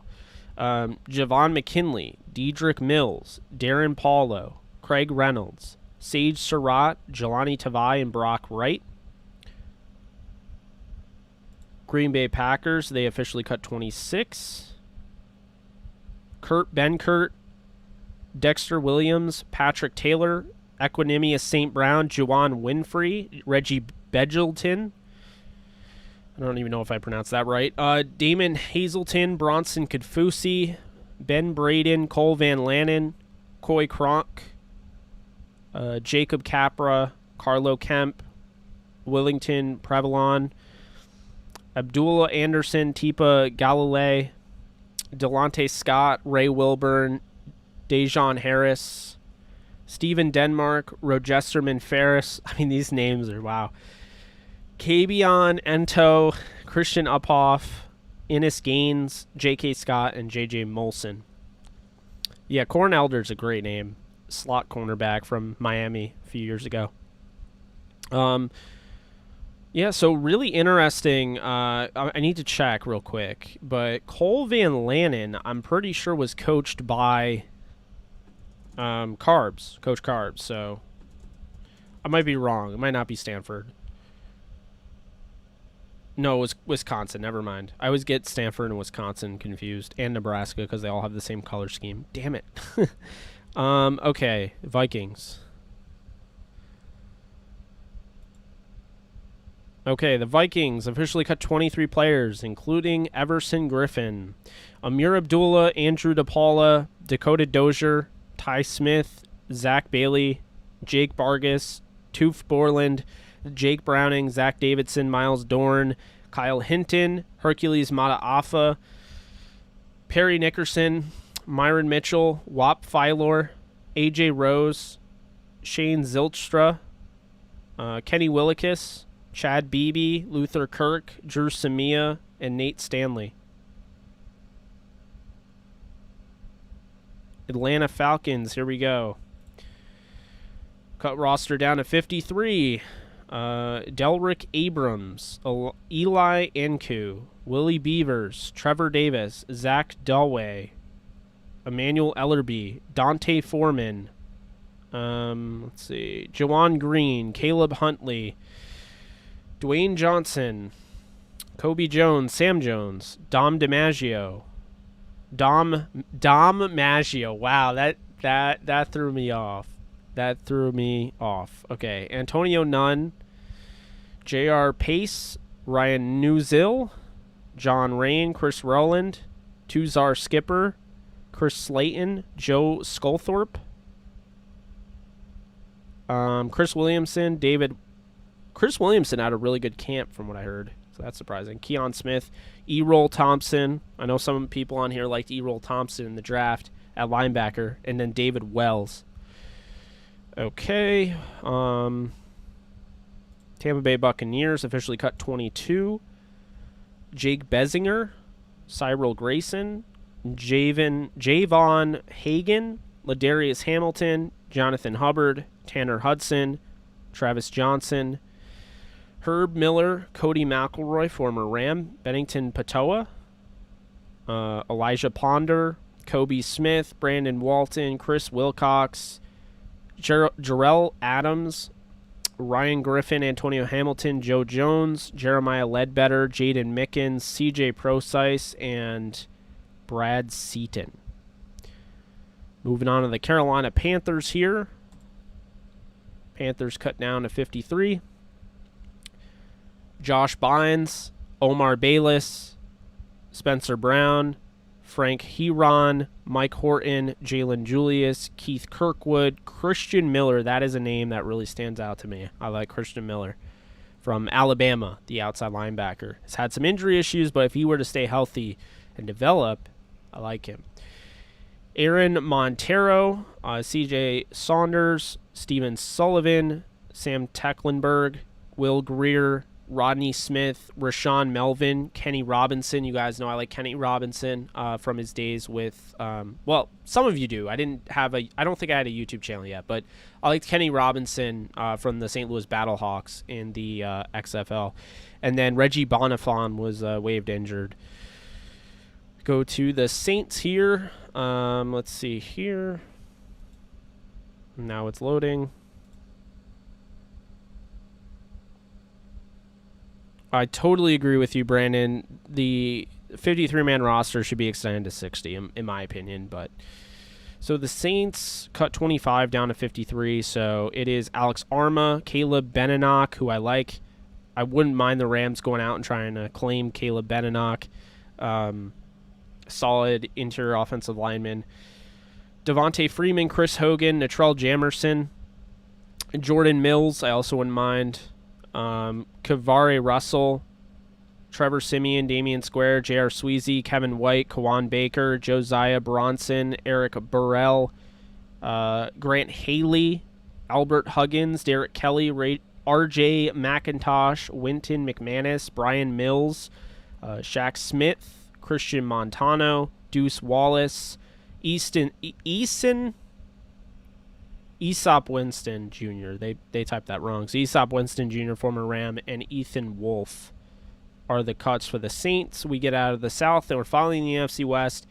Just to wrap it up here with the Rams, officially cutting 19. Once again, Landon Akers, Otis Anderson Jr., Eric Banks, Kendall Blanton, Chandler Brewer, Ernest Brown IV, Marquise Copeland, John Daka, Dante Dion, Jake Gervais, Tyler Hall, Tristan Jackson, Micah Kaiser, J.J. Koski, Justin Lawler, Kareem Orr, Maximilian Percher, Christian Roseboom, and Xavier Jones, who was waived injured.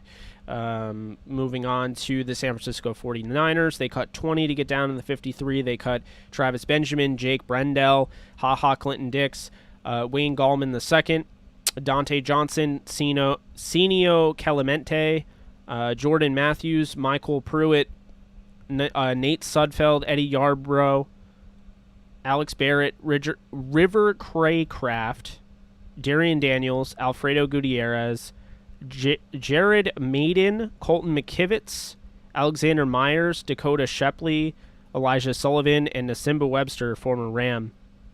Other moves, they added Jeffrey Wilson Jr. and Tavarius Moore to the PUP list, and they put Sean Coleman on the IR and Jordan Willis on the suspended list.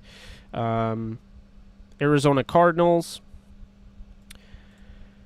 16 to reach the 53. They cut Gregory Dortch, former Ram, Chris Banjo. Oh, that was a surprise. I thought he was 100% making it, potentially starting, but okay. Andre Baselia, Kylie Fitz, Sean Harlow, Marcus Henry, Margus Hunt, Coda Martin, Josh Morrow, Bernard Selkovitz, Ross Travis, Reggie Walker, Jace Whitaker, James Wiggins, Sean Williams, and Daryl Worley. And then wrapping it up with the Seattle Seahawks here, officially cut 29 players.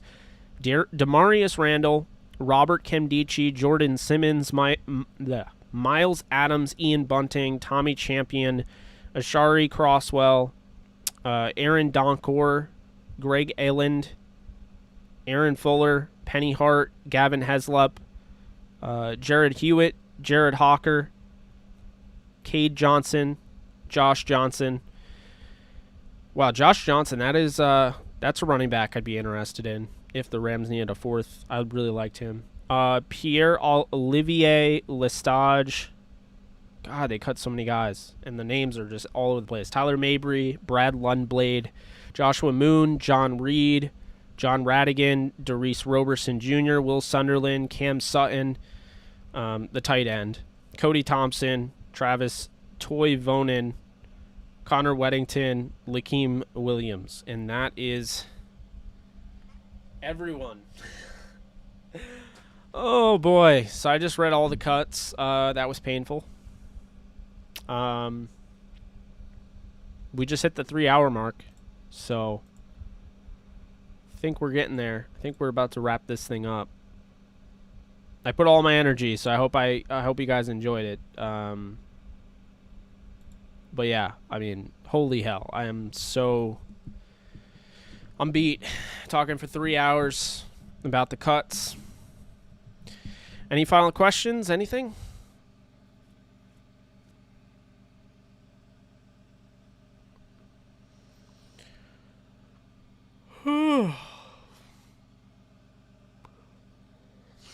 My God. We went over the 12-minute average watch time. No, the dog. Dog's upstairs.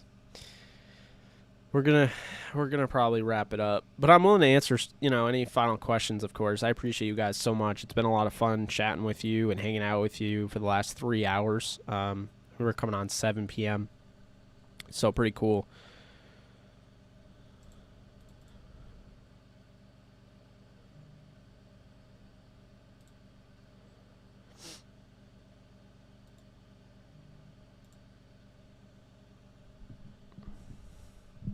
Yeah,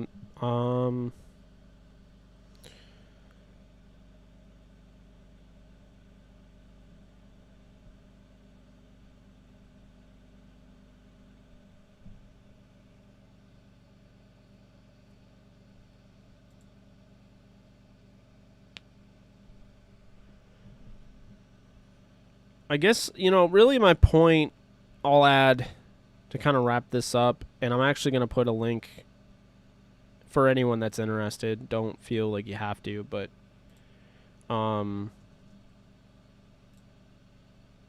we'll start with the first point I was going to make. So, yeah, I know the chat's awesome. I love talking with you guys so much, but so I guess the point I want to make here is that there's a lot of people that will hate on the draft pick of Ernest Brown IV, and they'll hate on Paul. Get out of here with that. And they're gonna hate on the fact that the Rams cut Ernest Brown IV. And look, I get it. And honestly, I'm kind of annoyed to an extent. But hear me out when I say this. The Rams roster is that deep. It's not that Ernest Brown was a bad pick. It's not that Ernest Brown they gave up on too quickly. It's that the Rams roster is that good, where Ernest Brown couldn't make the 53. I mean, this is what I meant when I said that they were drafting. This draft was for the long term, because essentially Ernest Brown is a long-term guy. That's what I kept saying. And so, I think I definitely think, people are underrating that. He's a long-term guy, and that's, what I would say in that regard. I think he'll be fine. I think he'll make it back on the practice squad, and if he doesn't, he doesn't. But do you think the Rams truly care if he does or he doesn't? It's not like quarterback. It's a defensive lineman that's extremely raw, and they found that in Jonah Williams, who they stuck out. He was on the practice squad last year, makes the team this year, and Michael Hoyt. So,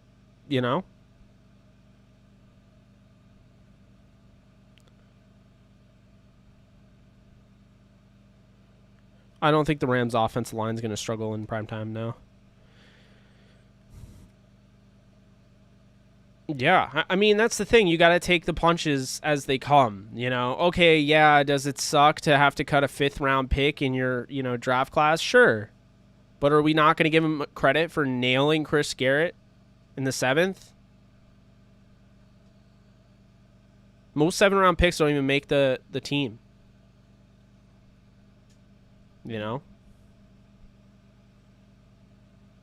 Now, if the Rams did what the Titans did for Dez Fitzpatrick in the 4th round, making 3 trades to go up and get him, or trading 3 picks to go up and get him and then cut him, that's different. That's really not going to end up well, too. I really don't think that's going to go well at all. But that's just me. Yeah, so I'm going to drop this link I've dropped it before if you guys have been in here. If you guys are trying to either get started in content creation or have already started and you can't get off the ground, I have a course that I'm setting up right now. It is going to be dropping September 27th. We have 4 pre-orders already. So if you want to pre-order, it's $15, and essentially you're going to get 6 modules. You're going to get videos, and you're going to get outlining instructions on basically my process and how I do things, and how I create videos, and like my live stream and all my setups and everything, including, you know, my equipment. So if you're interested in that, be sure to click that link.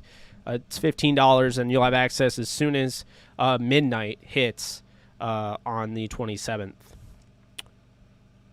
Oh, Clay Johnston, that is a great question, and you know, I'm going to look that up.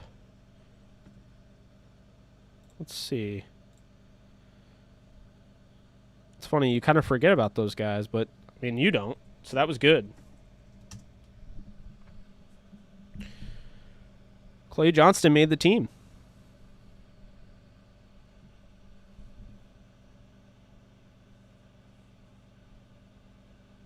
Yeah.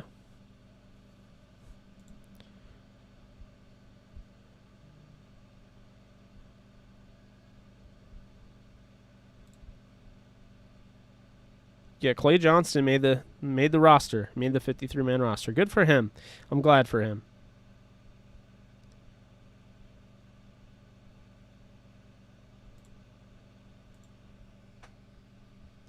It was a great situation for him. He was coached by Rule. His father is the linebacker coach. They kept 6: Shaq Thompson, Jermaine Carter Jr., Hassan Reddick, Frankie Louvu, Julian Stanford, and Clay Johnston. Good for him. I'm really happy for him. I like seeing that. Yeah, that team could be interesting. They kept 10 on the defensive line. Yeah. Yeah. I don't think there were any, like, absolutely crazy cuts. I mean, there's always going to be cuts where you're like, wow, I had a pretty high grade on that guy and surprised to see him get cut. But there wasn't anything too crazy. Maybe that'll happen tomorrow, but yeah, I mean, there's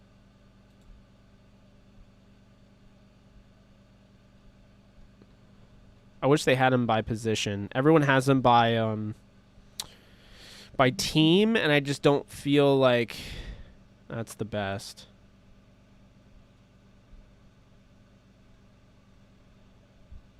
Ugh. Oh, man. 10 picks for 2022. Yeah, I like keeping Hoyt. Are the Titans getting burned for that? Because if the Rams did that, we would be eaten alive right now.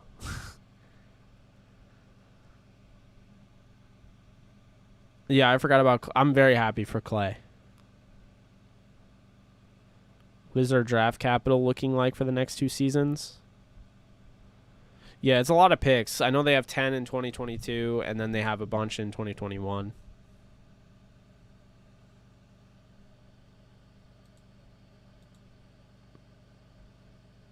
So, all right, guys. I've had a lot of fun hanging out with you guys for the last 3 hours. It's been a lot of fun. I hope you guys enjoyed the coverage this time around. I think we have the potential for some massive growth on this channel. To start this stream when I did, when everyone was in school or work or what have you, and to have we had over 100 people for the majority of this stream. It took us a little bit to get up there, but as soon as we did, we were rocking. We had more viewers than the Rams official YouTube account at one point. Someone mentioned that to me. We had 141, and it was for a little bit, too. I mean, obviously, it's going to get exceeded because, it's the Rams. But we had 141 live viewers, and they had like 128. So... 170 likes. Love to see it. If you guys didn't already, be sure to give this a thumbs up. Be sure to subscribe if you haven't. Really appreciate that. That's all I got for you guys. So tomorrow, same deal. We'll be back here right around the 4 o'clock slot, and we'll talk about the practice squad. I'll break it all down. I'll break down the Rams' moves, anything that they make. But yeah, we're going to do a practice squad show as well, if you guys are down for that. And I'll see you guys tomorrow. I think I'm going to take the night off. I'm pretty dead, so I'm not going to take the night off. For those of you who do want more Rams content, you will get that. Alexis Kraft and I will be recording the Downtown Rams podcast tonight, but I'm going to take tonight off from the channel, so I'm not going to do anything tonight. Tomorrow we'll do a live stream based on the practice squad. And then we'll start having just regular videos coming out, and then we'll be doing live streams and just having some fun. For those of you who don't know the setup, basically each game I'm going to do a pregame and a postgame. If you want my NFL-centric content, the AJ Show, which as some of you guys know, I do with my cousin Adam Grego, also known as Adam Steele. We're going to be bringing back the AJ Show. We went on a hiatus, but we're coming back, and we're coming back strong. So can't wait to do that. I hope you guys tune in for that. The AJ Show is an NFL-centric show that will be every Sunday. Essentially, my Sundays are just going to be work, and I'm going to enjoy it. We're going to do the NFL-centric show to start the day. Haven't figured out what time because we have to do some, mixing and matching. And then, so the NFL-centric show live, and then we're going to have the Rams. So before every Rams game, I'll have a pregame and a postgame show. If I have a watch party, I'll let you guys know. I'm trying to do some watch parties in the regular season. But I'll be doing a podcast tonight with Alexis. That should come out later tonight. But that's going to do it for me. So if you guys want to follow me on Twitter, you can, at JKBogan. If you have any further questions, anything about, say, my course, anything about how to get into this, anything about the Rams, anything about the MCU. For those of you who are asking, why have I have not covered What If like I said I was going to, I got too lost in how busy the NFL, training camp and preseason is. So I do apologize for that. I'm going to be taking off from the MCU as far as What If is concerned. I'm going to cover some movies down the road. I was going to do a video on Free Guy, covering that. I think one of the best movies I've seen, so go out and see that if you haven't already. But yeah, a lot of stuff planned for the channel, and really appreciate your support. And I'll be back tomorrow, guys. So you guys take care, and I love y'all. You be safe. Later.